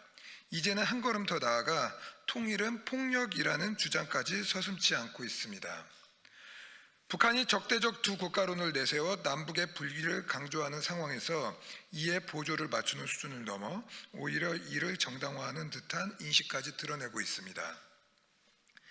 대한민국 헌법은 분명히 한반도와 그 부속 도서를 영토로 규정하고 평화 통일을 지향하고 있습니다. 통일을 폭력으로 규정하는 발언은 헌법 정신을 정면으로 부정하는 것이며 반헌법적, 반국가적 인식입니다. 정 장관의 행태는 대한민국의 장관이 아니라 북한의 입장을 대변하는 것 아니냐는 국민적 비판에 직면했습니다. 이미 정동영 장관은 통일부 장관으로서 자격을 상실했다는 평가를 피하기 어렵습니다. 대통령이 헌법 수호 의지가 조금이라도 있다면 정동영 장관을 즉각 경질하십시오. 이는 여야의 문제가 아니라 대한민국의 정체성과 주권에 관한 최소한의 책무입니다. 다음 논평 이어서 낭독하겠습니다. 선거 직후 배달될 보유세 폭탄, 이재명 정권의 막무가내 증세 욕구를 막아야 합니다. 이재명 정권의 실패한 부동산 정책의 영향으로 대한민국 부동산 가격은 급등했습니다. 가격을 잡지 못한 정부가 이제는 공시지가를 끌어올려 세금으로 국민을 압박하고 있습니다. 국토교통부는 공시지가 발표 이후 이의 신청을 수렴했고 최종적으로 전국 공동주택 공시지가는 전년 대비 9.13%, 서울은 18.6% 상승했습니다. 문제는 숫자가 아니라 결과입니다. 집 한 채 가진 국민에게까지 수백만 원의 추가 보유세 청구서가 현실이 되고 있습니다. 이에 대한 국민적 우려도 매우 큽니다. 정부의 일방적이고 비상식적인 공시지가 인상, 사실상 편법 증세에 대해 국민의 항의성 의견 제출 건수는 지난해의 3.5배를 넘어섰습니다. 이재명 정권은 장특공의 실질적 폐지로 상당수 국민을 양도세 부담으로 내몰고 이제는 공시지가를 통해 보유세 부담까지 가중시키고 있습니다. 오로지 세금 천국 대한민국에만 집착하고 있는 것입니다. 대한민국 경제는 대변수와 물가 상승으로 이미 큰 부담을 안고 있으며 삶의 불확실성은 갈수록 커지고 있습니다. 이런 상황에서 증세 정책을 밀어붙이는 것은 서민의 삶을 더욱 고단하게 만드는 일입니다. 정부는 지금이라도 현실을 직시해야 합니다. 정책 실패를 세금으로 덮으려는 증세 폭주를 즉각 중단하십시오. 마지막 논평 낭독하겠습니다. 하정우의 구포시장 악수, 부모의 손길을 더러워하는 것이 시민에 대한 존중입니까? 어제 하정우 전 수석은 기존 입장을 번복한 채 낙하산 공천을 받고 구포시장을 찾았습니다. 그의 첫 정치 행보는 상인들과 악수한 뒤 연신 손을 닦아대는 것이었습니다. 상인들은 이른 새벽 시장에 나와 채소와 생선을 손질하고 그 따뜻한 손으로 자식을 키워낸 분들입니다. 그분들의 손길 하나하나가 하 전 수석에게는 더럽게 느껴졌다는 것입니까? 하 전 수석은 이재명 대통령과 정청래 대표와 같은 권력자의 손을 잡은 뒤에도 그렇게 손을 닦았는지 묻지 않을 수 없습니다. 구포시장 상인 한 분 한 분은 어린 시절 하 전 수석을 반갑게 맞이해 주던 이웃 어른들입니다. 이제와 출세한 듯 귀족 흉내를 내는 정치로는 유권자의 선택을 받을 수 없습니다. 하 전 수석님, 정치는 무엇보다 겸손에서 시작해야 합니다. 2026년 4월 30일 국민의힘 대변인 조용술이었습니다. 수고하셨습니다.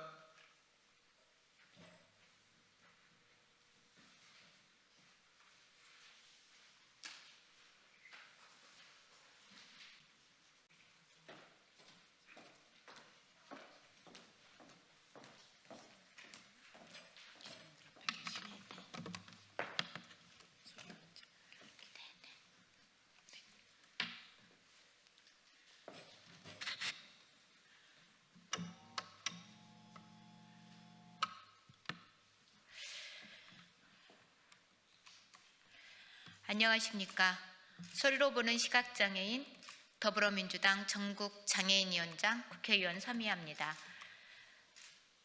더불어민주당 전국장애인위원회는 다가오는 6월 3일 지방선거에서 장애인을 위한 기본적 권리 보장에 기반한 공약이 채택되어야 한다고 봅니다. 또한 장애인의 자립을 지원하고 안전하고 존엄한 삶을 지켜내기 위한 정책이자 공약이어야 합니다. 이번 지방선거는 단순한 지역선거가 아니라 우리 사회의 민주주의를 바로 세우고 지역사회를 새롭게 정비하는 매우 중요한 선거입니다. 이런 시기에 장애인의 삶과 권리가 정치의 중심에 놓여야 합니다. 지난 4월 23일 장애계의 오랜 수건이자 이재명 정부의 핵심 국정과제인 장애인 권리보장법이 국회를 통과해 20여 년 만에 제정되는 성과가 있었습니다. 그러나 법의 제정만으로 장애인의 삶이 바뀌는 것은 아닙니다. 장애인의 권리는 결국 내 삶이 지역사회와 일상에서 실질적으로 구현되어야 합니다. 장애인 권리보장법이 제도적인 출발점이라면 지방정부의 정책과 예산은 그 권리를 현실로 만들어낼 수 있는 실천입니다. 그렇기에 이번 지방선거 공약이 지역사회에서 살아가고 있는 장애 시민과 그 가족의 권리를 각 지역의 정책으로 구체화하는 계기가 되어야 합니다. 더불어민주당 전국장애인위원회는 장애인의 이동권, 노동권, 교육권, 건강권 등 기본적 권리 보장에 기반한 지역사회 정착과 자립을 최우선 가치로 삼고 장애인이 시민으로 이동하는 시대로 함께 나아가기 위해 지방선거에 출마하는 모든 후보자님들께 장애인 권리 보장을 위한 현장의 요구와 장애계의 과제를 담은 총 14대 분야 66개의 공약을 제안합니다. 장애인이 시민으로 살아갈 수 있는 진짜 민주주의 사회는 누구도 배제되지 않는 지역 사회에서부터 시작됩니다. 오늘 제안된 공약이 각 지역의 정책으로 채택되어 보다 성숙한 민주주의 사회가 만들어질 수 있기를 염원합니다. 더불어민주당의 모든 후보자님들께서는 이 공약을 책임 있게 검토하고 제9회 6.3 동시지방선거에 나선 후보자님들의 공약으로 적극 채택해 주실 것을 강력히 요구합니다. 그간 정책의 주변부에 머물러 온 장애인과 그 가족의 삶이 정치의 중심으로 나아갈 수 있도록 더불어민주당 후보자들의 책임 있는 실천을 기대하겠습니다. 공약의 상세한 내용은 기자회견문과 함께 배포되는 부침 자료를 참고해 주시기 바랍니다. 감사합니다.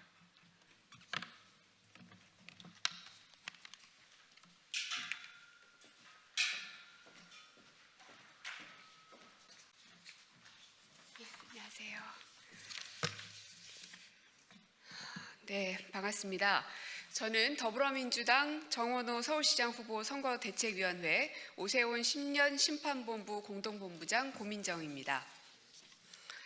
오세훈 서울시정 10년 동안 집중된 것은 겉모습만 화려한 전시행정이었고 시민 안전은 뒷전이었습니다. 그야말로 안전 포기 시장이었습니다. 서울 시민을 두려움에 떨게 했던 싱크홀 사건을 기억하실 겁니다. 생계를 위해 오토바이를 몰던 배달 노동자가 사망하고 운전자가 부상을 입은 25년 명일동 싱크홀 사건은 충격 그 자체였습니다. 길을 가다 언제 땅이 꺼질지 모른다는 공포를 서울 시민들에게 안겼습니다. 저희가 확보한 자료에 따르면 싱크홀 사고 건수는 오세훈 후보가 시장에 취임한 이후인 22년부터 급격하게 증가합니다. 21년 11건이었던 것이 22년 20건으로 껑충 뛰었고 25년엔 42건으로 21년 대비 4배나 증가했습니다. 즉 25년 3월 명일동의 대형 싱크홀 사고가 터지기 전 이미 이상 신호는 감지되고 있었던 것입니다. 그러나 자료에 따르면 22년 2월 서울시 지반치마 TF를 구성한 이후 25년 3월 사고 발생 시까지 추진 경위엔 아무런 흔적도 없습니다. 25년 사고가 터진 이후에야 과를 신설하고 계획을 수립하는 등의 분주함만 보일 뿐입니다. 싱크홀의 가장 큰 원인은 노후화된 상하수 관로의 손상이었습니다. 심지어 하수 관로는 전체 길이 중 30년 이상 노후된 관로가 전체의 58%, 그중 50년 이상 된 것은 31%나 됐습니다. 22년부터 이상 신호를 감지한 서울시는 즉각 정비 조치를 했어야 하지만 시 예산이 부족하고 국비 지원이 안 된다는 핑계를 대며 정비 물량을 적극적으로 확대하지 못하고 소극적 수준의 대응만 했습니다.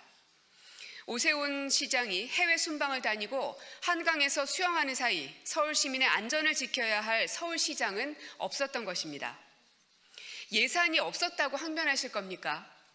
자신의 치적을 세우기 위해 서울 시민의 반대에도 불구하고 강행한 예산들을 말씀드립니다. 한강버스 사업에는 선박 건조, 선착장 및 기반시설 조성 등에 현재까지 1,652억 원이 투입됐습니다.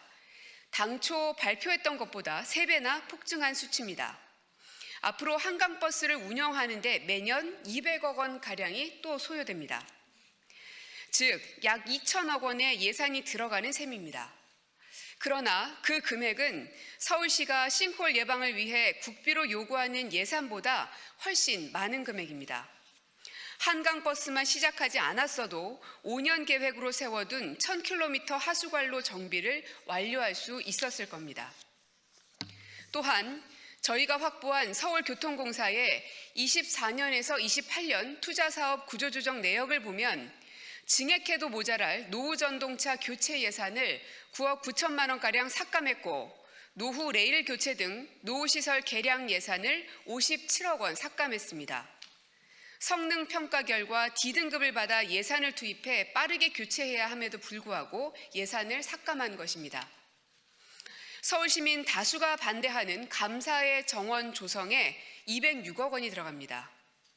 즉, 이 예산이면 시민의 발인 전동차의 안전을 지키고도 한참 남을 예산입니다.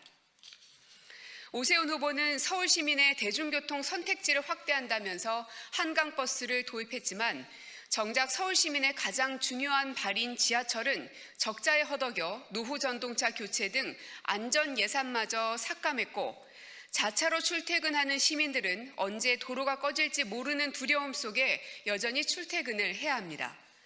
지하철, 버스 등 주요 대중교통의 핵심적인 문제는 외면하고 대중교통 기능을 하지 못하는 한강버스에 매달려서 예산을 낭비하고 시민의 안전을 위협해온 것입니다. 22년 침수로 인한 신림동 반지하 가족 사망, 강남역 일대 침수, 이태원 참사 등 오세훈 시장 재임 기간 동안 유독 대형 재난이 많았던 것은 우연이 아닙니다. 전시 행정에 몰두하고 사전 경고는 무시하고 사후 책임은 회피하며 대책은 부실한 등 리더의 안전 불감증이 전염병처럼 퍼지며 시민의 안전을 위협해온 것입니다. 전시 행정에 시민의 안전이 뒷전이 된 서울시정은 이제 멈춰야 합니다. 시민의 생명과 안전을 가장 앞에 두는 서울시정으로 바뀌어야 합니다. 오는 6월 3일 지방선거는 그 출발점이 되어야 합니다.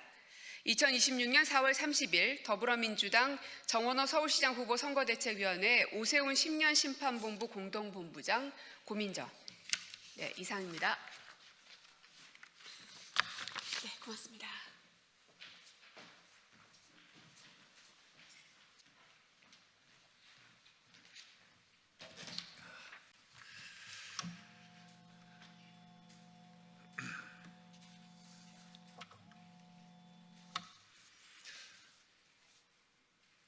안녕하십니까.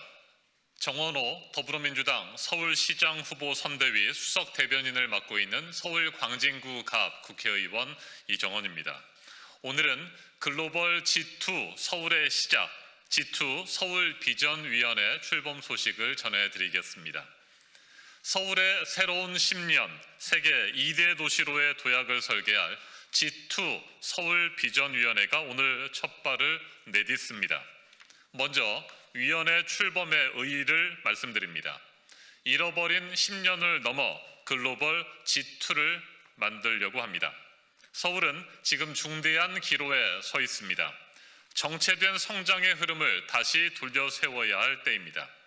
정원호 서울시장 후보는 비전 선포식에서 서울은 단순히 국내 1위 도시가 아닌 런던, 뉴욕과 어깨를 나란히 하는 세계 2대 도시로 거듭나야 한다고 강조했습니다. 본위원회는 이 같은 정원호 후보의 철학과 행정력을 뒷받침하기 위해 구성되었습니다. 정원호 후보는 가장 낙후됐던 성수동을 혁신 행정으로 되살려 세계적인 핫플레이스로 탈바꿈시키고 그 과정에서 창출된 기회를 서울 시민과 공평하게 나눈 경험을 갖고 있습니다. 성수동에서 검증된 이 추진력과 노하우를 서울 전역으로 확장하고 그 성과를 시민들과 함께 나누는 것, 그것이 본위원회가 나아가야 할 방향입니다. 두 번째, 조직 체계를 설명드리겠습니다. 전문성과 현장성을 결합한 7대 특위가 활동하게 됩니다. 글로벌 G2 서울비전위원회는 G2 글로벌 자문단, 해외 석학들이 참여합니다. 그리고 고문단, 간사단을 갖춘 체계적인 조직으로 구성되었습니다. 산하에는 서울의 미래 경쟁력을 결정지을 7개 핵심 특별위원회를 두었으며 각 특위는 유기적으로 연계하여 도시의 외형과 내실을 함께 다지는 역할을 수행합니다. 공간 특위는 입체적인 도시 설계와 공간 혁신을, 소프트 인프라 특위는 사회 문화, 교육, 복지 등 시민 일상에 밀착된 정책을 담당합니다. 산업 특위는 글로벌 산업 거점 조성과 미래 성장 동력 발굴을, 교통 특위는 촘촘한 도시 연결망 구축을 맡습니다. 청년 특위는 청년 주거, 일자리, 창업 등 미래 세대를 위한 정책을, 문화 특위는 서울의 문화 경쟁력 강화와 글로벌 도시 브랜드 구축을 담당합니다. 소통 특위는 시민의 목소리를 가감 없이 담아내는 양방향 소통의 구심점 역할을 하게 됩니다. 세 번째, 대한민국 최고의 전문가들이 모인 드림팀이 만들어졌습니다. 이번 위원회에는 학문적 깊이와 현장 통찰력을 겸비한 각 분야 최고의 전문가들이 뜻을 모았습니다. 서울대 도시계획과 김경민 교수가 위원장을 맡고 서울시 행정에 정통한 김학진 전 서울시 부시장이 고문으로 참여하여 정책의 완성도를 높입니다. 중앙대 교수인 마강래 수석 부위원장이 공간특위위원장을 겸임합니다. 정책의 뼈대를 세우고 팀을 이끌어가게 됩니다. 명지대 교수인 박정호 산업특위위원장이 경제 활력을 위한 구체적 실행 방안을 마련합니다. 또한 사회문화정책의 권위자인 박대권 한국학중앙연구원 교수가 소프트 인프라 특위위원장을 맡습니다. 교통 분야의 권위자인 고준호 한양대 교수가 교통특위위원장을 맡습니다. 행정 전문가인 김은주 한성대 교수가 소통특위위원장으로 합류하여 정책의 실현 가능성을 높였습니다. 수개월 동안 공들여온 이들의 비전과 계획은 이제 정원호 후보의 검증된 행정력과 만나서 강력한 시너지를 발휘할 준비를 마쳤습니다. 서울의 대전환, 그 담대한 걸음에 시민 여러분의 많은 관심과 응원을 부탁드립니다. 2026년 4월 30일 정원호 서울시장 후보 캠프 G2 서울비전위원회, 정원호 더불어민주당 서울시장 후보 선대위 수석대변인 이정원. 이상입니다. 고맙습니다.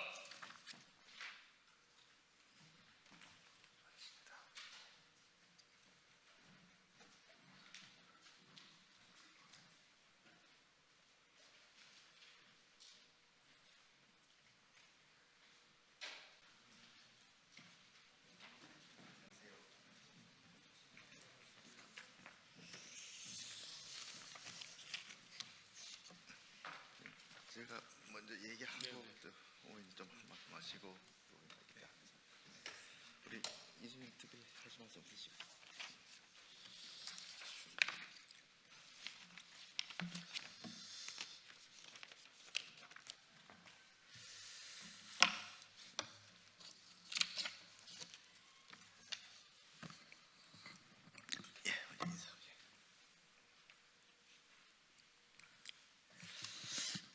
안녕하세요. 국회 문화체육관광위원회 소속인 대구 북구을 출신 국민의힘 김승수입니다.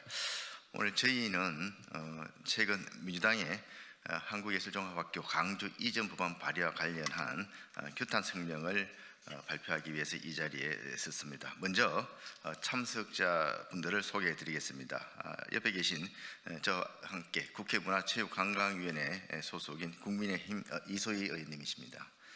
그리고 한국예술종합학교 출신인 전 국회의원 오신환 전 국회의원님 참석하셨습니다.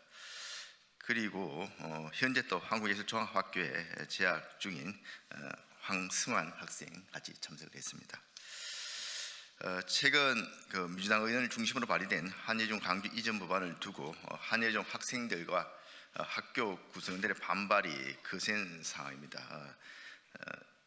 잘 아시겠습니다만 한예종은 일반 교육기관하고는 다른 현장 중심의 특수성을 고려해야 하는 문화예술 분야의 국립특수대학입니다. 그런데 그동안 어떤 논의나 협의 과정 없이 정치적 목적으로 민주당이 갑자기 한예종의 강주 이전을 운운하는 것은 집권 여당으로서의 무책임한 처사이고 또 지방선거를 의식한 포퓰리즘에 해당하는 것입니다. 이에 우리 국민의힘 문화체육관광위원회 위원 일동은 한예종 강주 이전에 대한 규탄 성명을 합동으로 발표하게 되었다는 말씀을 드립니다.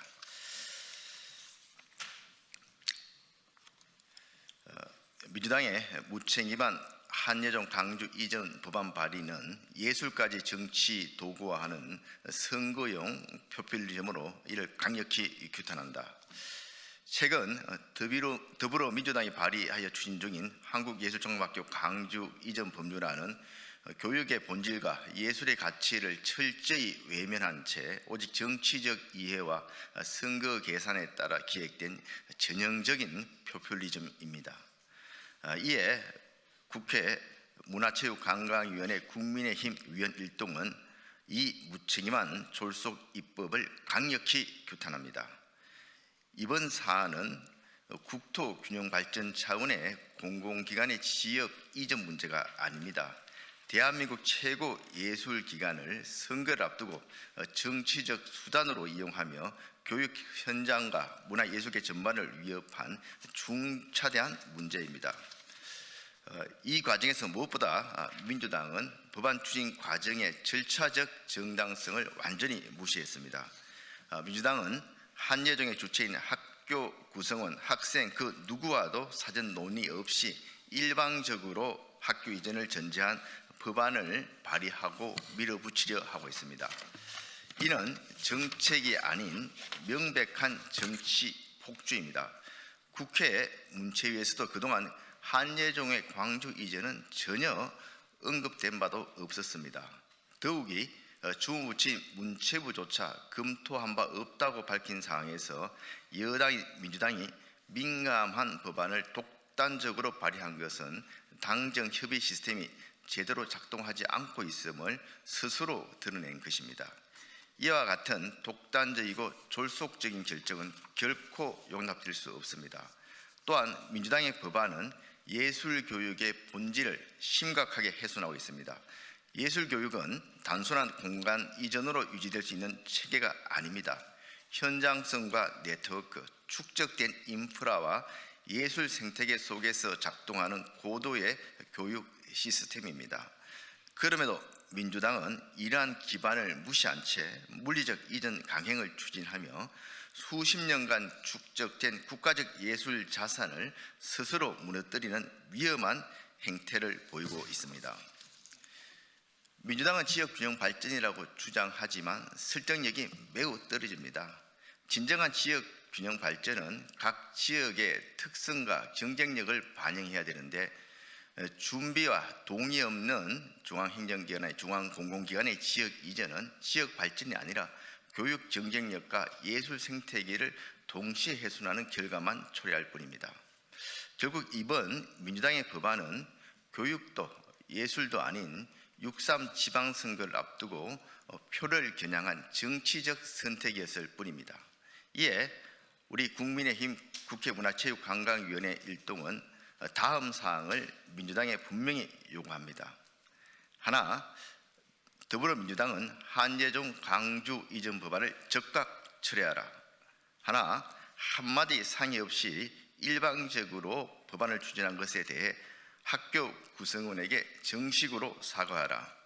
하나, 국가교육기관을 정치적 도구로 활용하는 행태를 즉각 중단하라.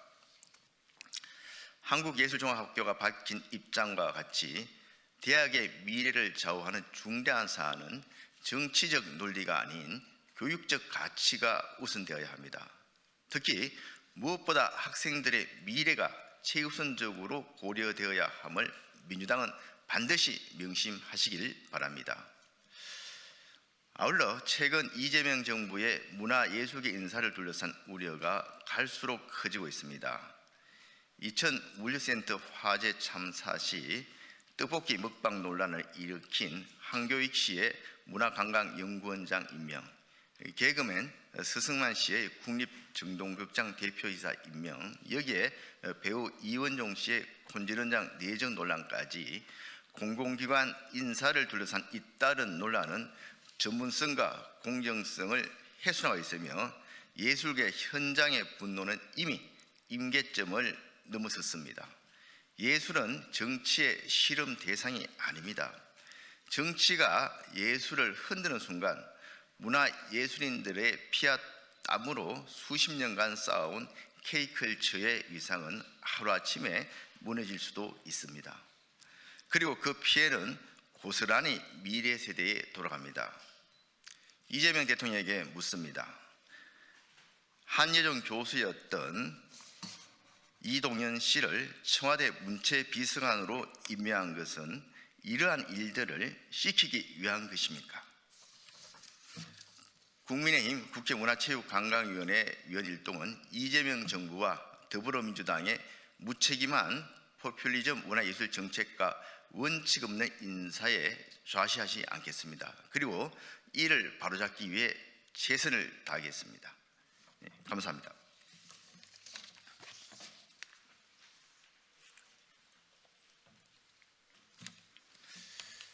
예, 정치가 못나도 참 못났습니다. 예, 문화예술 생태계의 이해가 단 1도 없는 한예종의 광주 이전 정치적 포퓰리즘은 규탄받아 마땅합니다. 예술은 정치의 도구가 아닙니다. 저는 94년도에 연극원 개원한 고 당해 연도에 한예종 연극원 1기로 졸업한 전 국회의원 오신환입니다. 저는 오늘 한국예술 교육의 100년 대계를 정치적 득실로 맞바꾸려 파괴적인 시도를 막기 위해서 바로 이 자리에 섰습니다. 지난 22일 더불어민주당 정준호 의원이 대표 발의한 한예종 광주 이전 법안은 당사자인 학생과 교원 그리고 동문들을 철저히 배제한 폭력적 입법이자 예술의 본질을 무시한 정치적 폭거입니다. 세 가지를 요구하겠습니다. 첫째, 한예종을 지방선거용 매표 도구로 삼지 마십시오. 이번 법안은 6월 지방선거를 앞두고 지역 표심을 자극하기 위한 전형적인 포퓰리즘입니다. 국가적 자산인 예술교육기관을 충분한 검토 없이 선거용 재물로 바치려는 행태는 청년들은 결코 좌시하지 않을 것입니다. 정치적 목적을 위해 학교를 잘라붙이기 식으로 다루는 행위를 즉각 중단하십시오. 둘째, 예술교육의 특수성을 무시한 탁상 공론을 멈추시기 바랍니다. 예술인재 양성은 현장과의 연계, 우수 강사진 확보, 그리고 문화적 인프라가 바로 생명입니다.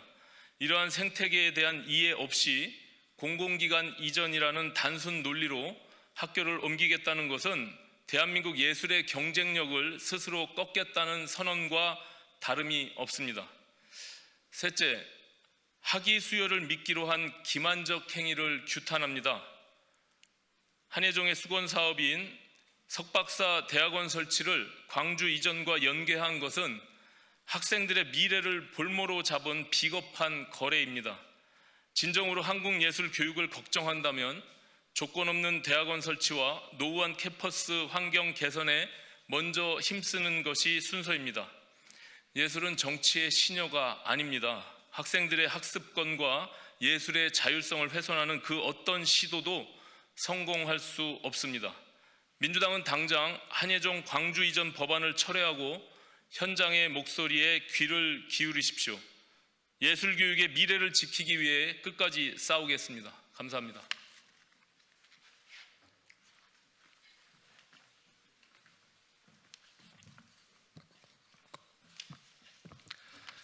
네, 존경하는 국민 여러분 안녕하십니까? 저는 국민의힘 중앙대학생위원이자 한예종 전통예술원에 재학 중인 황승환 학생입니다. 저는 오늘 지난주 목요일 더불어민주당의 기습적 한예종 광주 이전 법안 발의 발표와 더불어민주당의 선거용 포퓰리즘을 규탄하기 위해 한예종의 재학생으로서 또 국민의 한 사람으로서 이 자리에 섰습니다. 지난주 목요일 더불어민주당 정준호 의원 외 11명이 기습적으로 선언한 한예종 광주 이전은 한예종 학생들에게 맑은 하늘, 날벼락과도 같은 소식이었습니다. 이는 비단 학교를 이전하냐 마냐의 문제가 아닙니다. 한예종을 더불어민주당의 선거 승리 수단으로 이용한다는 점이 한예종 구성원과 문화예술인들의 신의를 저버린 행위입니다. 특히 최근 문화계 보훈인사로 논란이 된 한국문화관광연구원 황교익 원장 임명권이 얼마 안 되어서 이러한 선언을 하는 것은 정부 여당의 문화예술계 인식을 적나라하게 보여주는 지표라 생각합니다. 이틀 전 화요일 한예종 이전 관련 반대 입장 발표에서 학교는 다음과 같이 입장을 밝혔습니다. 첫째, 예술 교육의 핵심인 현장성과 네트워크가 위축될 우려가 있다. 둘째, 학내 구성원 간 충분한 공감대가 선행되어야 한다. 셋째, 학위 과정 설치와 학교 이전은 별개의 사안으로 분리되어야 한다. 넷째, 지역 균형 발전의 취지가 예술의 본질적 가치와 조화를 이루어야 한다. 덧붙여 한예종으로 K문화를 본 고장에서 배우기 위해 오는 유학생의 숫자 역시 무시할 수 없습니다. 우리 예술을 배우기 위해 타국에서 온 학생들에게 정치 이슈로 불안감을 심어줘서야 되겠습니까? 한예종은 한국 예술의 세계 도약을 꿈꾸며 수많은 우여곡절 끝에 탄생한 대한민국 문화예술 인재 양성의 요람입니다. 현재의 6개원이 모두 생기기까지 수년이 걸렸으며 가장 먼저 개원한 음악원의 경우 예술의 전당 일부 층에서 마치 새빵살이처럼 상주하며 교육을 이어나갔습니다. 초대 한예종 총장이신 이강숙 선생님을 비롯한 거장 선생님들의 열정 하나로 일구어낸 것입니다. 하나의 에피소드로 뜨거운 여름 예술의 전당에 에어컨 가동 요청하는 것 하나가 눈치 보이셨다는 고 김남윤 바이올린 선생님의 인터뷰 중 말씀이 떠오릅니다. 다시 한번 한예종 광주 이전은 명백한 더불어민주당의 선거 포퓰리즘임을 분명히 하며 한예종 관련 논의, 설치법, 이전 등에 대해 학교 구성원과 의회의 초당적 논의 그리고 수기가 성사될 수 있도록 해 주십시오. 마지막으로 정부와 더불어민주당은 포퓰리즘 속 공약 정책 남발을 멈추고 민생에만 전념해 주시길 국민으로서 청년으로서 간절히 요청드립니다. 감사합니다.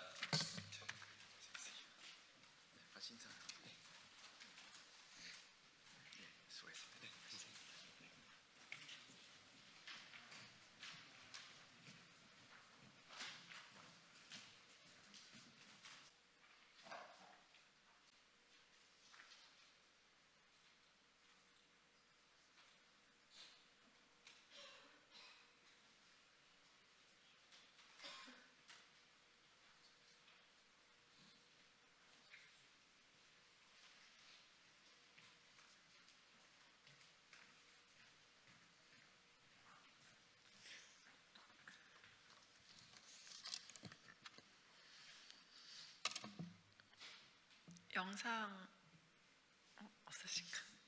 네.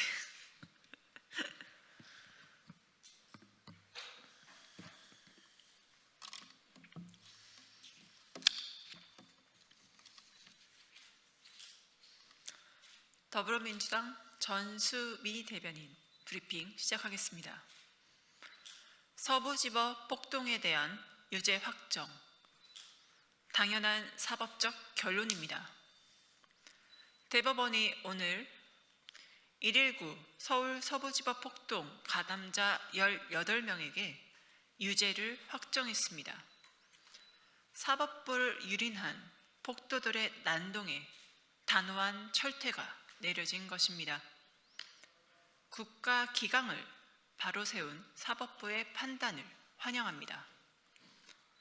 폭력으로 헌정 질서와 국가 기강을 마비시키려 한 자들에게 너무나도 당연한 결과입니다. 작년 1월 폭도들의 법원 점거는 국가 시스템을 파괴한 명백한 테러였습니다. 영장 판사의 집무실을 노린 맹목적인 폭력은 헌정 질서에 대한 정면 도전이었습니다. 진영 논리에 숨어 폭동을 부딪힌 배후 세력의 민낯을 우리는 똑똑히 기억해야 합니다. 사법부 독립은 민주주의를 지탱하는 최후의 보루입니다. 어떠한 정치적 완력도 결코 법의 문턱을 넘어설 수는 없습니다. 법원을 짓밟은 야만의 대가는 무거워야 마땅합니다. 다만 현장을 기록하던 정윤석 다큐멘터리 감독의 유죄 확정은 유감입니다. 폭동의 광기를 응징하는 정의의 칼날이 역사를 증언하려는 기록자의 렌즈마저 기계적으로 베어버렸습니다. 언론이까지 같은 잣대로 재단하려 한다면 향후 현장을 기록하려는 언론인의 의지를 제약할 수 있다는 점에서 다시 돌아보게 합니다. 더불어민주당은 폭력적인 선동 정치를 배격하며 이를 더 이상 용인하지 않겠습니다. 맹목적인 극단 정치가 사법부를 겁박하는 야만의 시대가 다시는 오지 않도록 하겠습니다. 부서진 법원 문짝은 고칠 수 있어도 무너진 법치는 쉽게 복구되지 않습니다. 인권과 법치가 살아 숨쉬는 대한민국, 더불어민주당이 굳건히 지켜내겠습니다. 이상 브리핑 마치겠습니다. 감사합니다.